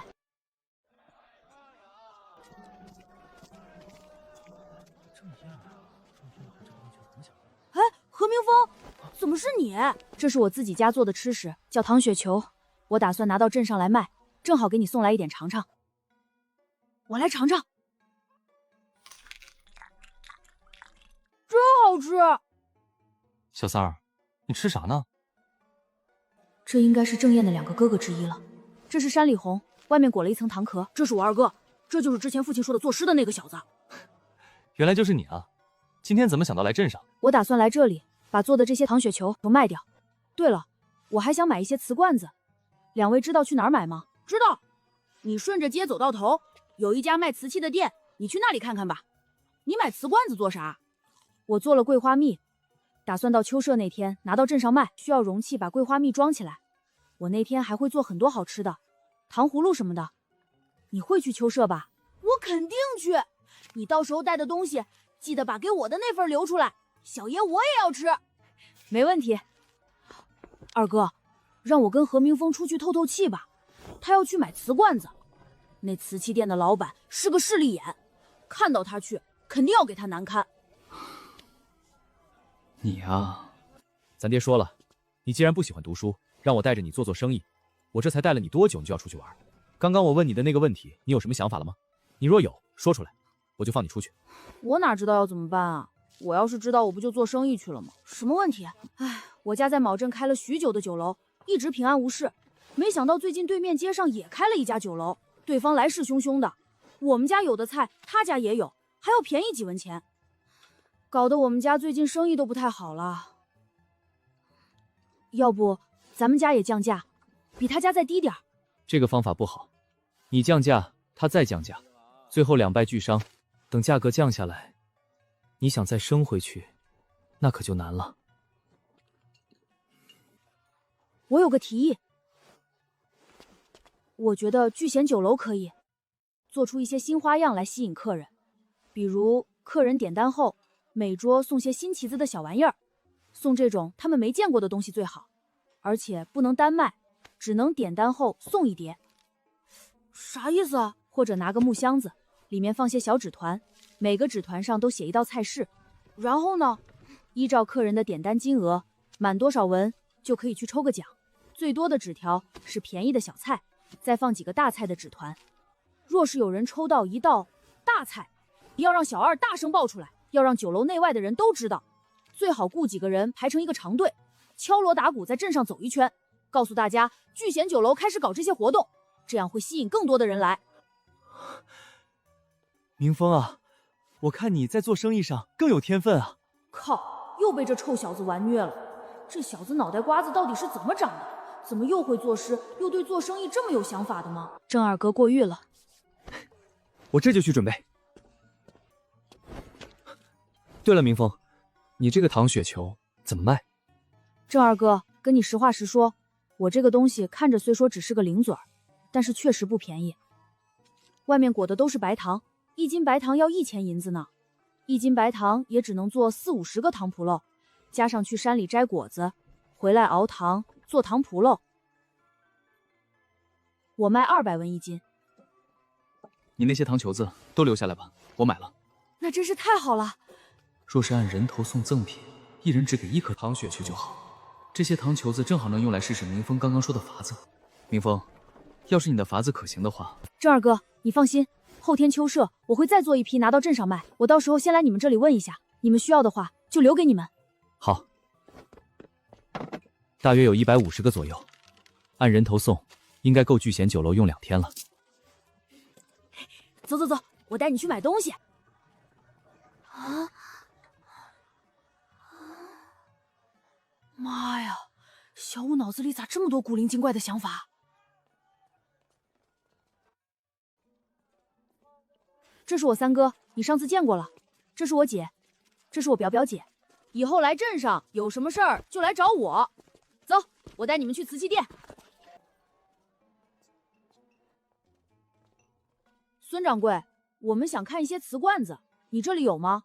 有，最左边架子上都是，中间一排最贵，200文一个，上2层都是150文一个，下面2层都是100文一个。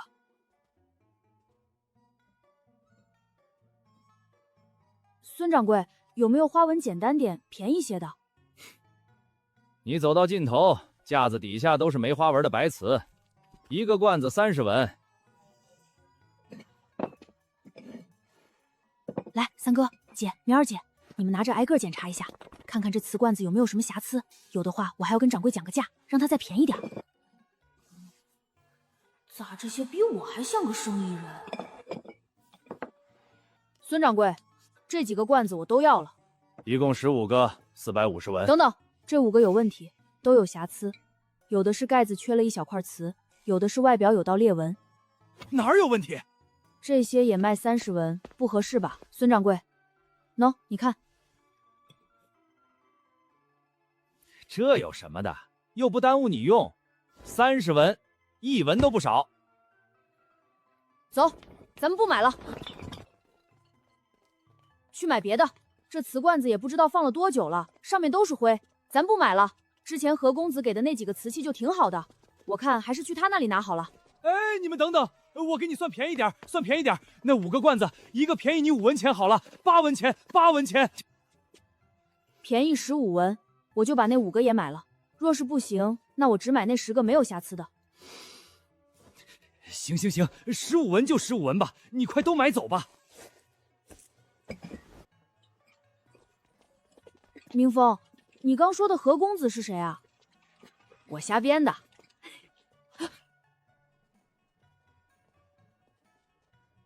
今天多谢你了，等我后日来秋社再来找你。今日谢谢你了。这有什么的？那咱们说好了，你可一定要给我带你说的好吃的啊！一定。这就是糖葫芦啊，晶莹剔透的，真好看。大舅妈，这现在还不能吃，得等凉透了、脆了才好吃。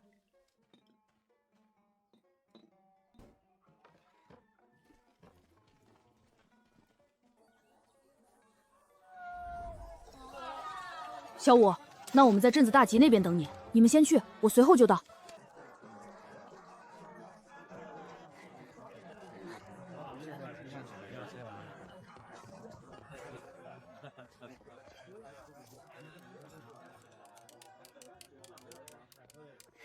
郑二哥，最近生意如何啊？明峰，你可算来了，你那个法子太管用了，中了，我中了2等奖，快让我看看今日的2等奖是什么。好嘞，这位客官，2等奖5香熏鸡1只，这可太好了，正好拿来下酒。走走走，刘兄，咱们去喝上一盅。恭喜店内张公子抽中本店2等奖5香熏鸡1只。聚贤酒楼的5香熏鸡啊，好久没吃了。别下馆子了，咱们回家吃吧。这位客官，我们聚贤酒楼正在做活动，只要点菜超过100文钱，就可以现场抽奖，有各种菜品赠送，每满100文再抽一次。还有最新特色小吃糖须球赠送，这可是咱们马道镇头一份的小吃，绝无第2家，酸酸甜甜，开胃可口。爹，我要吃糖须球。走，咱们去试试。最佳销售啊，这是。郑家招员工真是有一套。你上次送的糖雪球，眼瞅着就见底了，我今天还担心你不来了呢。咋会呢？这是我们新做的糖球，既然郑二哥你们这里用的多，我就不拿去秋社上卖了。好，好，好，你可别拿桑去卖了。这糖雪球你还能做多久？这东西还能做一段时间，不过得山里往外送山里红才行。这东西确实也引了一批人来，不过毕竟是个小吃，郑二哥想留住客人，还需要源源不断的想出新的点子来，光靠一个糖须球肯定是不行的。再说这个东西做法简单，就算你这里现在是头一份，或许再过上10天，别人也就试出来是怎么做的了。你说的对。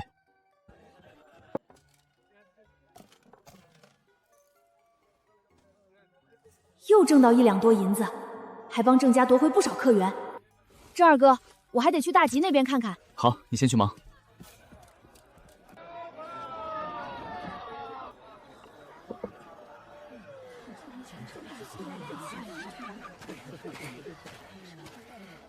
小伙子，你们这儿摆这么多东西是做什么？我看地上的桃木剑刻的不错，你们卖多少钱？我想买给我小儿子玩。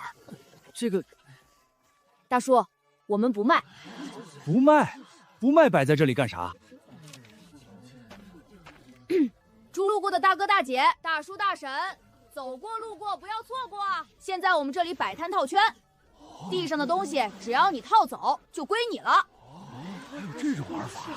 大叔，我们现在10文钱10个圈，送2个，一共12个；20元20个圈，送5个，一共25个。就站在那条线后面，扔这个圈就行。一个圈只能扔1次，套中啥给啥。对，真的，套中啥都给。那我要是全都套中东西了呢？那就都拿走。我要，我来10文钱的。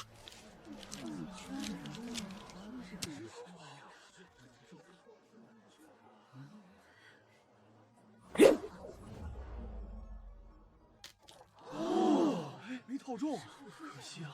这个我是试试手，你们且往后瞧。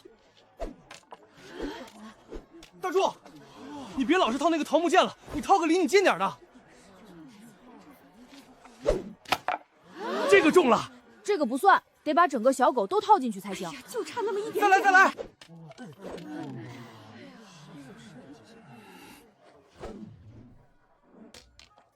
中了，真中了！恭喜大叔，这个送你了。别说，套这么个小玩意儿还挺不容易的。还有哪位要玩的吗？我要试试。还有我也来10文钱的。不着急，一个个来哈。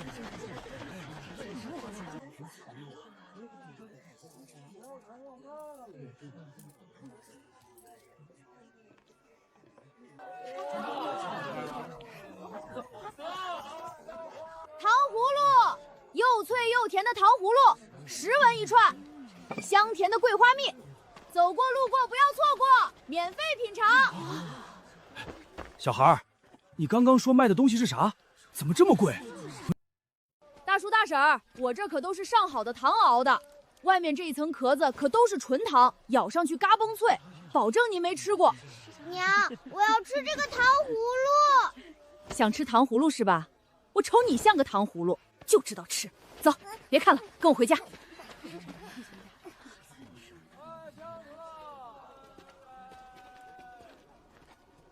难不成这么多糖路都要白做了？和平风，我来了，我在这里。这是啥？这就是我上次和你说过的糖葫芦，你尝尝。好。这是怎么做到的？好吃，我还想再来一根。我也是，我也要一串。这小胖子吃东西太香了，真适合去做吃播啊！吃吧，我请客。这个给你也尝尝。这又是啥？怎么有股花香？这是我在山上采的桂花，用蜂蜜制作的桂花蜜。蜂蜜也是我在山上找的。这个也好吃。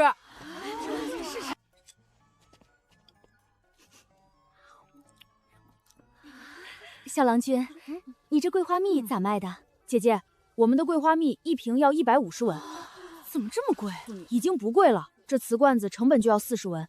蜂蜜是上好的洋槐花蜜，而且是我们在山里冒着生命危险摘的，难得遇到，下次遇到就不知道是什么时候了。所以这桂花蜜我就只卖这一次，没有下次了。那给我来一罐，我也要一罐。这玩意儿是甜食，价格也不便宜，你在这秋社上卖，不可能卖得完。不如这样。镇上的正记点心铺子也是我家的，可以放在那里寄卖。爱吃甜食的人才更有可能买你的桂花蜜，放在那里寄卖正好。好主意啊！不过你得给我寄卖费。我把桂花蜜放在你们点心铺子上寄卖，还可以给你们家吸引更多客源呢。你这小胖子竟然还想收我寄卖费！给你4根糖葫芦，帮我寄卖，就这么说定了。给6根，5根不能更多了。行，5根就5根。郑燕，夫子布置的功课你写完了吗？不是吧？怎么出来逛个秋市，还能遇到同窗之间较劲？我听说夫子最近让大家作诗，你不在家温书，倒是在这里吃糖葫芦。读书这条路靠的可不是吃喝玩乐，要是真是学不会，不如早点回去帮家里做生意，也省得夫子日日费心。张公子说得好，夫子最看重功课，谁写得好，谁才有脸去私塾。郑燕，你这回可又别交不上功课。原来这几个人是郑燕的同窗，难怪他一提读书就没什么精神。小孩子之间的攀比最容易让人泄气了。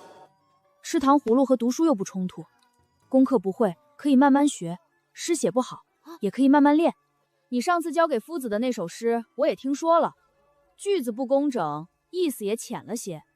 夫子说了，作诗不能只凑字数，要有规律，要有意境，更要有真才实学。夫子最近讲的那些诗，你背熟了吗？要是连基础都没学扎实，确实该多花点心思。郑燕，我劝你还是少玩一会儿。读书不是靠热闹，也不是靠嘴上说说。你若真想让夫子看得起，就拿出一首像样的诗来。张云华，你该不会以为你做的诗就是最好的了吧？当然是最好的。林夫子都说了，虽说我们年纪还小，用不到现在就学诗词，但是科举有一项就是作诗。许多人都是栽在作诗上，作诗一事不能速成，只能从小慢慢培养，才开始现在就教我们的。我的诗就是咱们整个书馆最好的，林夫子当场夸过我的。喂，郑小胖，你笑什么？我笑你就是井底之蛙，一点见识都没有。你做的诗算个屁！我告诉你，我这朋友做出来的诗比你好1000倍、10000倍。他，别逗了，一个土里刨食的庄稼人，他能懂什么叫作诗？他要是作诗比我还好，我张云华今天就倒立着走出这个秋社。小胖子，这人到底是谁啊？镇上张员外的孙子，也就是新开的东盛酒楼的东家。原来是竞争对手啊，怪不得往死里贬义郑燕。张小公子，作诗这个事儿，我认为还是得把诗做出来，才能看出来优劣次第。你说呢？怎么，你还想跟我比试？行啊，本公子就陪你玩玩。你要是输了怎么办？那我这些糖葫芦都不要了，送你了。你若是输了，不仅今天这些都不能再卖了，以后你也不能拿到镇上来卖。凭什么？这马刀镇又不是你家的，你凭什么不让人来？害怕就别来打赌呗，我又没强制要求你们和我打赌。行，我赌。小五，咱不跟这人闹腾。娘，你放心吧，我心里有数。张小公子既然对我的要求这么多，自己只是倒立走出大吉，是不是有点不合适了？那你想怎么样？你要是输了，就再也不能对郑燕口出恶言，并且当着大家的面跟郑燕道歉。不过，我对你能不能做到表示怀疑。我可是读书人，君子一言，驷马难追。行，要是你赢了，我就按你说的来。对了，你身后的2个狗腿子也是。喂，臭小子，你说什么？你们想干啥？想动小五，先问问我。往前再走一步试试。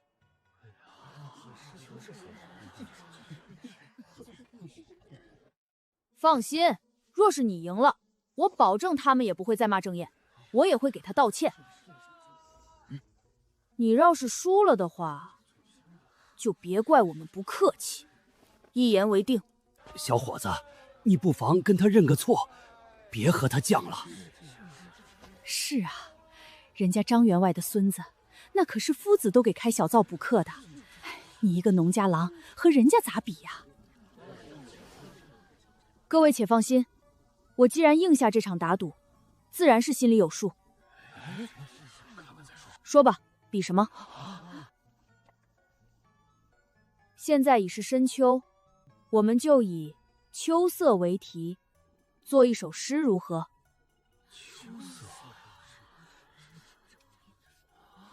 行啊。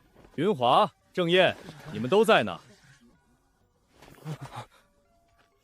林夫子好。夫子，刚刚这个人要和我把赌比赛作诗。哦，你们要做什么诗？以秋色为题作诗。张小公子，你先请吧。金风拂野染枫丹，玉露雕觞举蕊寒。雁自横空生渐远，秋光入画韵千般。云华这首诗虽堆砌了过多华丽辞藻，但云华的年纪小，能做出这种诗已经很不错了。喂，你的呢？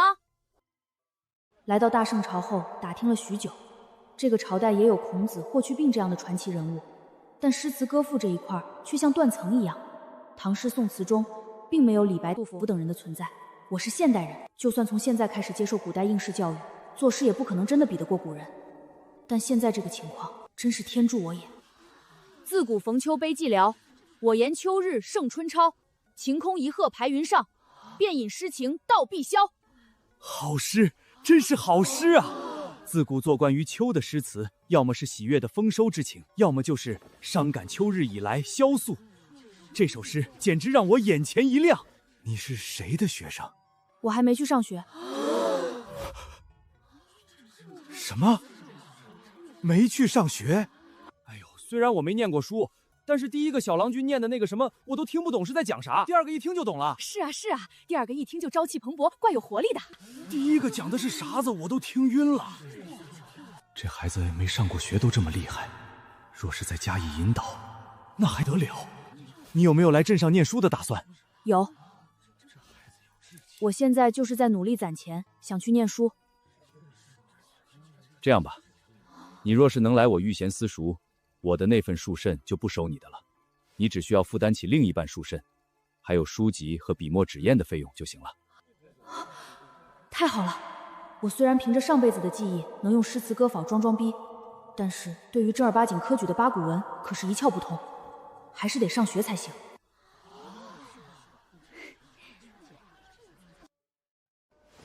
多谢林夫子，我回家和家里人商量一下。你可一定要来。我这是输了吗？这奴家小子怎么能做出这么好的诗？张小公子，愿赌服输。行，我以后再也不对郑燕说什么了。告辞。张小公子，你是不是忘了什么？我忘了什么？道歉，向郑燕道歉。张小公子难道忘记了？你刚刚一直辱骂郑燕，你自己也承认了。要是输了，就当着所有人的面跟郑燕道歉。明风，那还不是因为你书读的不好，贪吃贪玩，人家才笑话你的。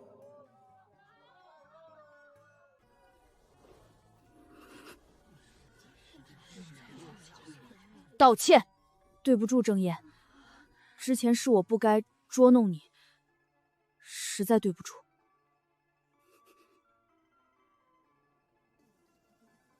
这到底是怎么回事？郑燕，你说出来。你放心大胆地说，林夫子会为你主持公道的。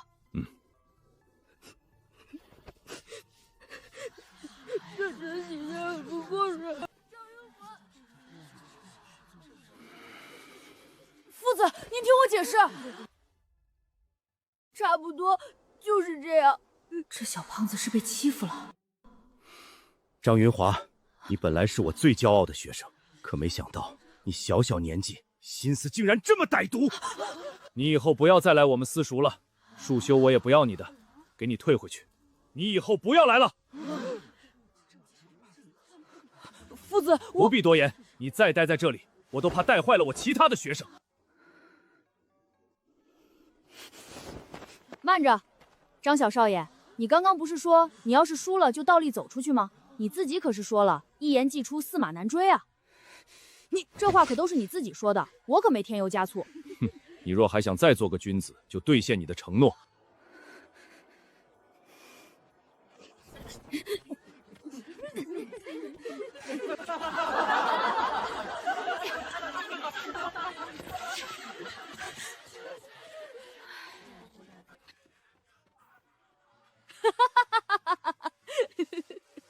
憋了憋这么久的恶气，今天终于出了。今天可真是个好日子，以后我要和明峰做一辈子的好兄弟。郑燕，对不住，夫子平常没有注意到这些。无碍的，现在张云华已经得到教训了。今年的秋季就在几日后，新上任的知县大人已经在全县范围内发了公告，因他爱才，想让全县中有才学的年轻人来写祭文，他将优中选优，选出一篇祭文，秋季当天宣读。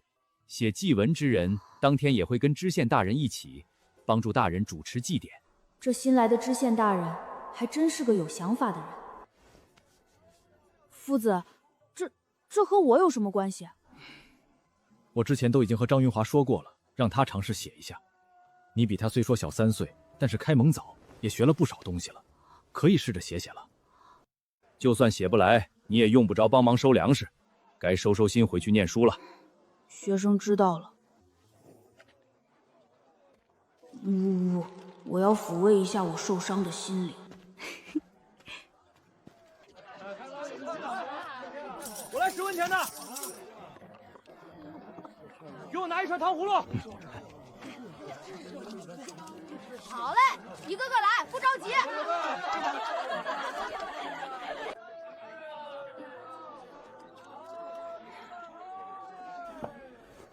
娘，我也那个。好，娘这就去给你买。哟，小婶来了，怎么是你？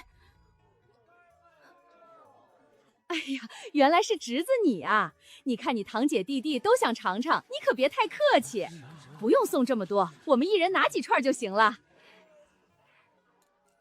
小婶儿，你别拿我的糖葫芦，这是师我卖了给我娘挣钱看病的。小婶儿，你忘了你和小叔秋收也不回家干活，还想拿口粮，而且骗爷奶在镇上念书，一年要花好多钱，把爷奶都气病的事儿了。家里为了供着小叔在镇上读书，一家人天天吃窝窝头和野菜糊糊，连我娘看病的钱都掏不出来了。这是谁啊？怎么这么不要脸？还是读书人呢？这女人咋看着这么眼熟？好像是文华湖同一个童生的媳妇儿。那童生姓啥来着？我咋记得姓侯还是姓何来着？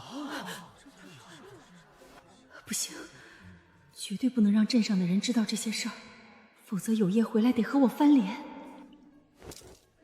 快走！我不走，娘，我要吃这个。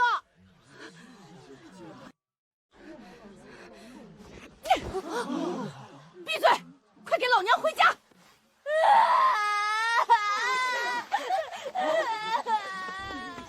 大舅、苗儿姐，你们等等，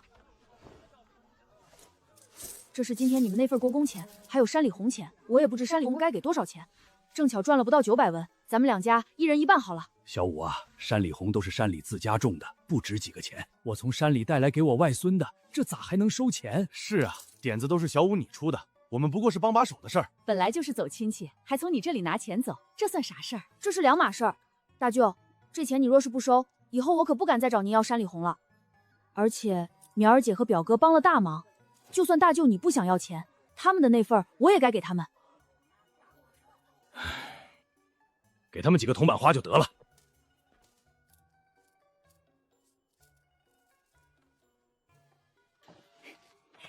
苗儿姐、表哥，这是给你们的。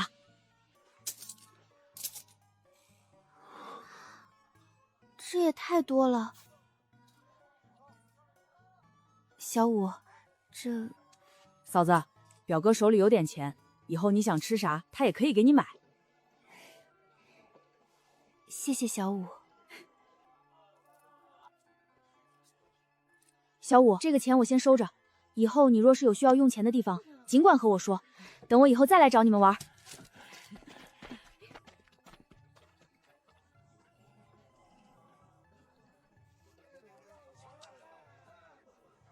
娘，姐姐，我去转一圈，看看能不能把剩下的都卖了。小五，我陪你去。早去早回，卖不掉也没事，咱们可别天黑了才回家。好嘞，娘就放心吧。卖糖葫芦了，又大又甜的糖葫芦。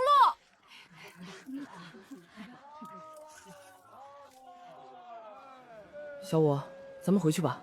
好。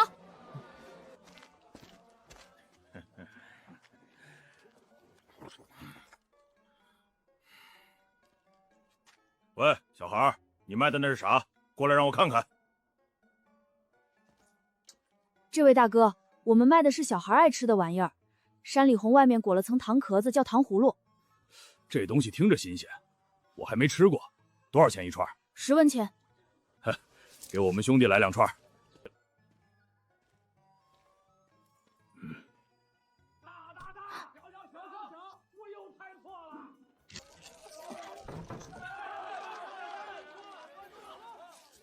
这是一个地下赌场，这伙赌徒竟然在小胡同里找了这么一个不起眼的院子，还专门派2个人守门。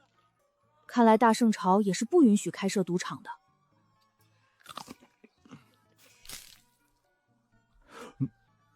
嘿，你别说，这叫糖葫芦的东西还怪好吃的。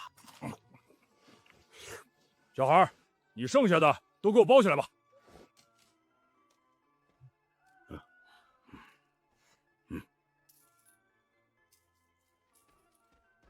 三哥，咱们快点走。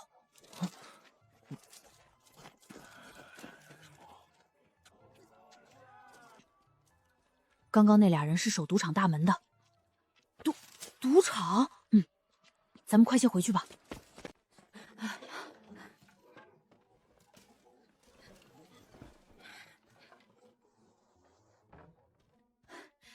大伯娘，我们还没吃晚饭呢，买了包子，一起再吃点吧。不了不了，我都吃过饭了，你们几个人慢慢吃。大伯娘，我们包子买多了，你要是不吃的话，剩下放一晚上就该坏了。大嫂，留下来一起吃点吧，咱们稠了一起吃比较香。那我就吃一个。吃，大家随便吃。自家俩儿子还是跟小五在一起才能吃上肉包子。以后的小五有什么事儿，我得让俩儿子多去帮忙，家里的活计我就多干点好了。大伯娘，你们等会儿。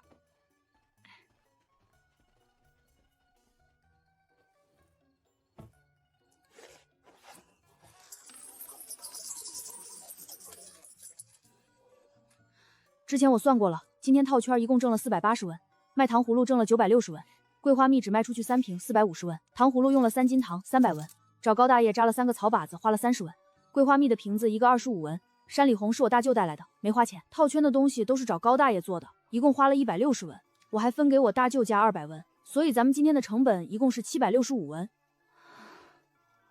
你听懂了吗？一共卖了1890文，买了40盐包子，再扣掉成本，还剩1085文。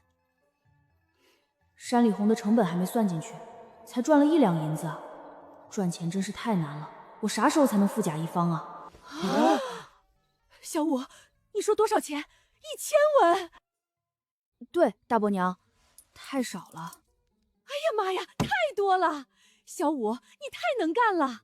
你大伯在外面给张员外打工，一天累得要死，工钱才20-30文。你这一下午赚这么多，可不少了。大哥、三哥，这是你们那份儿。你这孩子，咋手里有钱就想分散出去啊？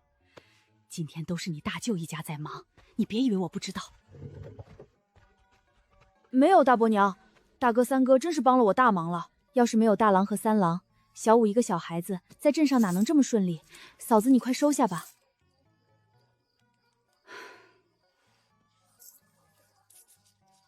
小五和你们亲弟弟没啥两样，你们在外面一定要护着他。放心吧，娘，我们都知道，谁敢欺负小五，我们兄弟俩可不是吃素的。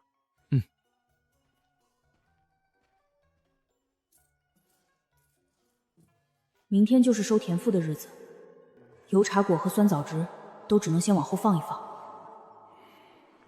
上次卖东西太晚，没有去林夫子他们的御贤师叔瞧瞧。爷，我也想跟着一起去。这次我想过去看看情况，顺便看看还能不能发现别的商机。推着粮食过去走得慢，到了镇上还得排队交粮，回到家天指不定都黑了。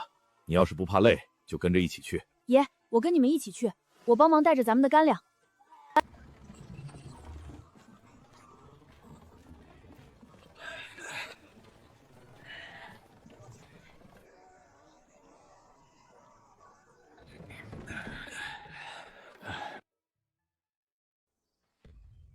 官爷，我们是石塘村人士，来送粮食了。你们怎么来这么晚？莫不是想拖欠田赋？我们石塘村明明是来的最早的，这税计真是睁着眼说瞎话。我们村离得远，天不亮就出发了，大家伙一路不敢停歇，实在是路远，这才耽搁了些时辰。哦，石塘村啊，你们村有103户人家，可都来了？都来了，都来了。行。那还等什么？赶紧开始一户一户验粮。是是是。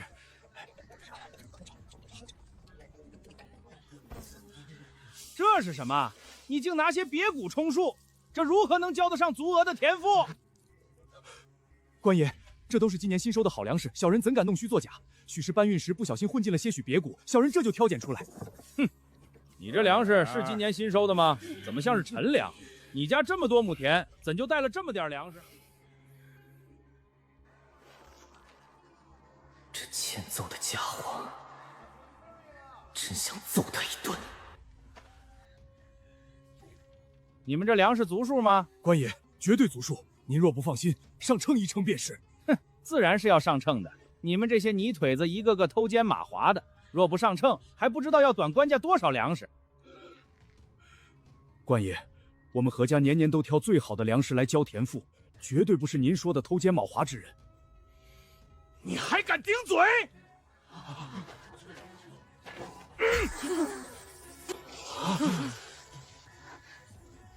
把这家人的粮食给我搬去上秤。是，大人。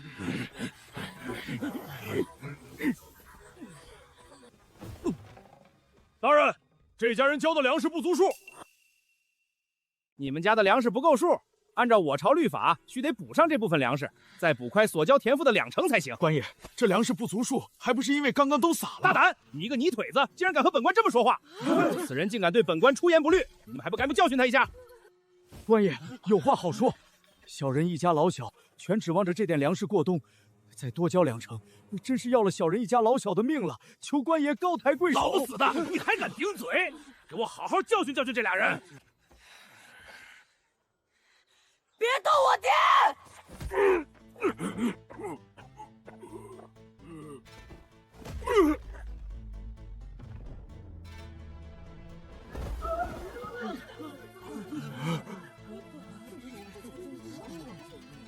这个王税士心胸狭隘，不是什么好东西，只怕此事不能善了了。大人，你没事吧？这几个人，给我狠狠打一顿！特别是这小兔崽子，给我往死里打！不行，不能打呀！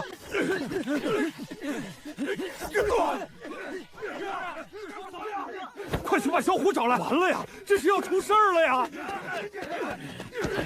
官爷，老何，两边都停一停，停一停啊！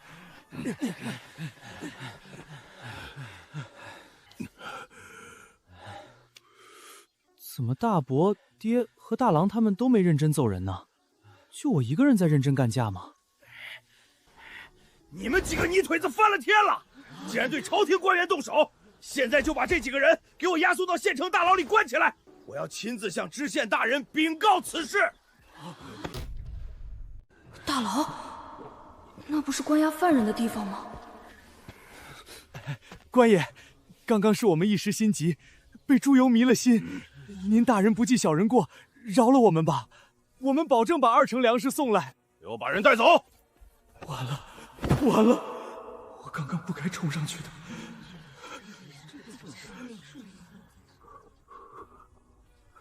老不死的，走了！爷刚刚的口降，我看得一清二楚。他让我去找小叔想办法，这真是找何有业能有个屁用！找何有业，还不如我自己想办法。你们都老实点儿，再有不听话的，就跟刚刚那家老不死的一样。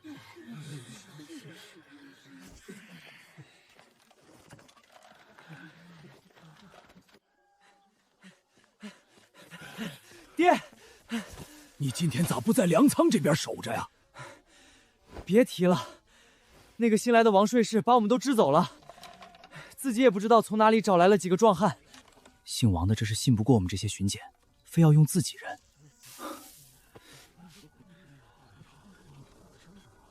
爹，你把我叫来干啥？哎呀，出大事儿了！不是吧？老何家的几个人怎么这么火？这……小虎叔，你有什么门路吗？对了，何家老四不是在镇上念书吗？我听之前他回村和我们说，他认识了不少秀才举人老爷。走，我陪你走一趟，咱们去问问你小叔有没有什么认识的人，能想想办法。我根本不信何有业能有什么办法，不过这次说不定是个契机，能和何有业一家彻底破开关系。我也跟着去吧。有业，开门，是我。谁啊？李正叔，怎么是你？有业啊，你家出大事了。有业啊，你爹、你大哥、二哥，还有你的几个侄儿都出事了。现在老何家一家人就指望着你了，你赶紧拿出个张群来呀！什么？我爹、我哥、我侄儿他们都被逮起来了，影响我以后念书做官可咋整？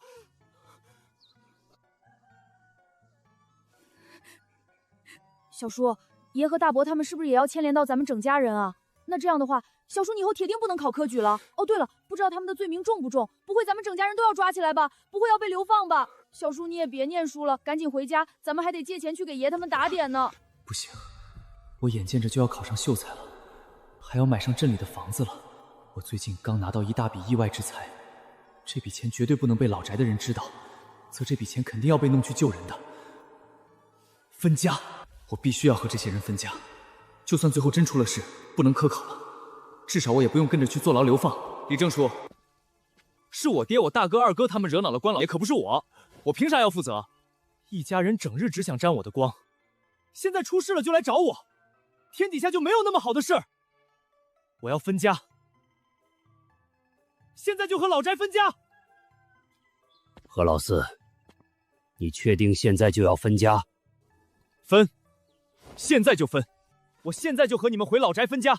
我这个小叔自私自利，家里出事后，绝对第一个想着撇清关系。不过这样也好，有何有业一家在，始终是个埋雷的隐患。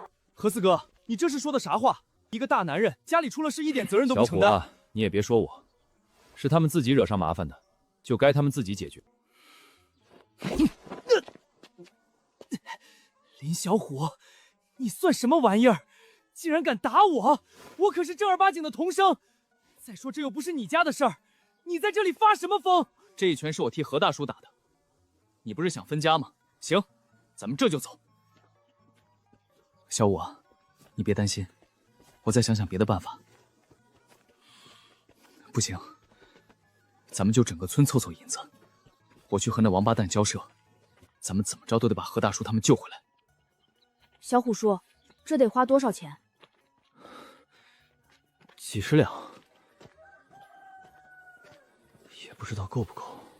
这些日子也就攒下6两银子，不知道奶那里还有多少。但这银子若是真交出去，只怕以后年年都少不了，这是下下策。小虎叔，县里知县说要征集全县读书人写祭文的事儿，你知道吗？我也听说了，好像知县是新上任的，姓裴，听说是京中世家大族的公子哥，也不知道得罪了谁，来到咱们这穷乡僻壤的地方当知县。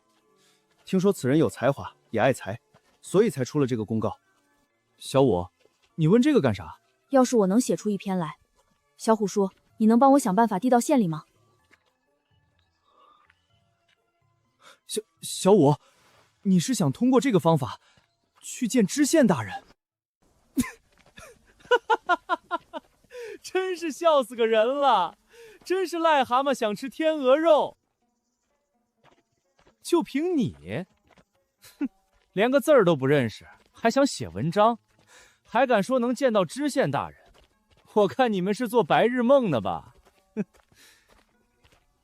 小虎叔，你就说能不能送过去吧。你要是真有好文章，我保证绝对给你按时送到。明风石写不出来，我再给明风想办法吧。行，那一会儿麻烦小虎叔再跟我回趟镇上。整个石塘村就我一个读书人，我都写不出来知县大人要的祭文，就你还在这大言不惭的说写祭文，真是笑死个人了！别在这里丢我们老何家的人。你不是要分家了吗？你算什么老何家的人？好汉不吃眼前亏，反正这些人最后肯定办不成事儿，最后还会求到我头上，到时候我再狠狠奚落他们一番。我前世从小就喜欢看各种各样的闲书，虽然那些书对现代应试教育没什么用，可现在看来全都没白看。我脑子里东西多，却从来没有练过毛笔字，真要写下来还得靠别人。若是让我亲手写一篇文章送过去，估计知县看上一眼就能直接把文章扔了。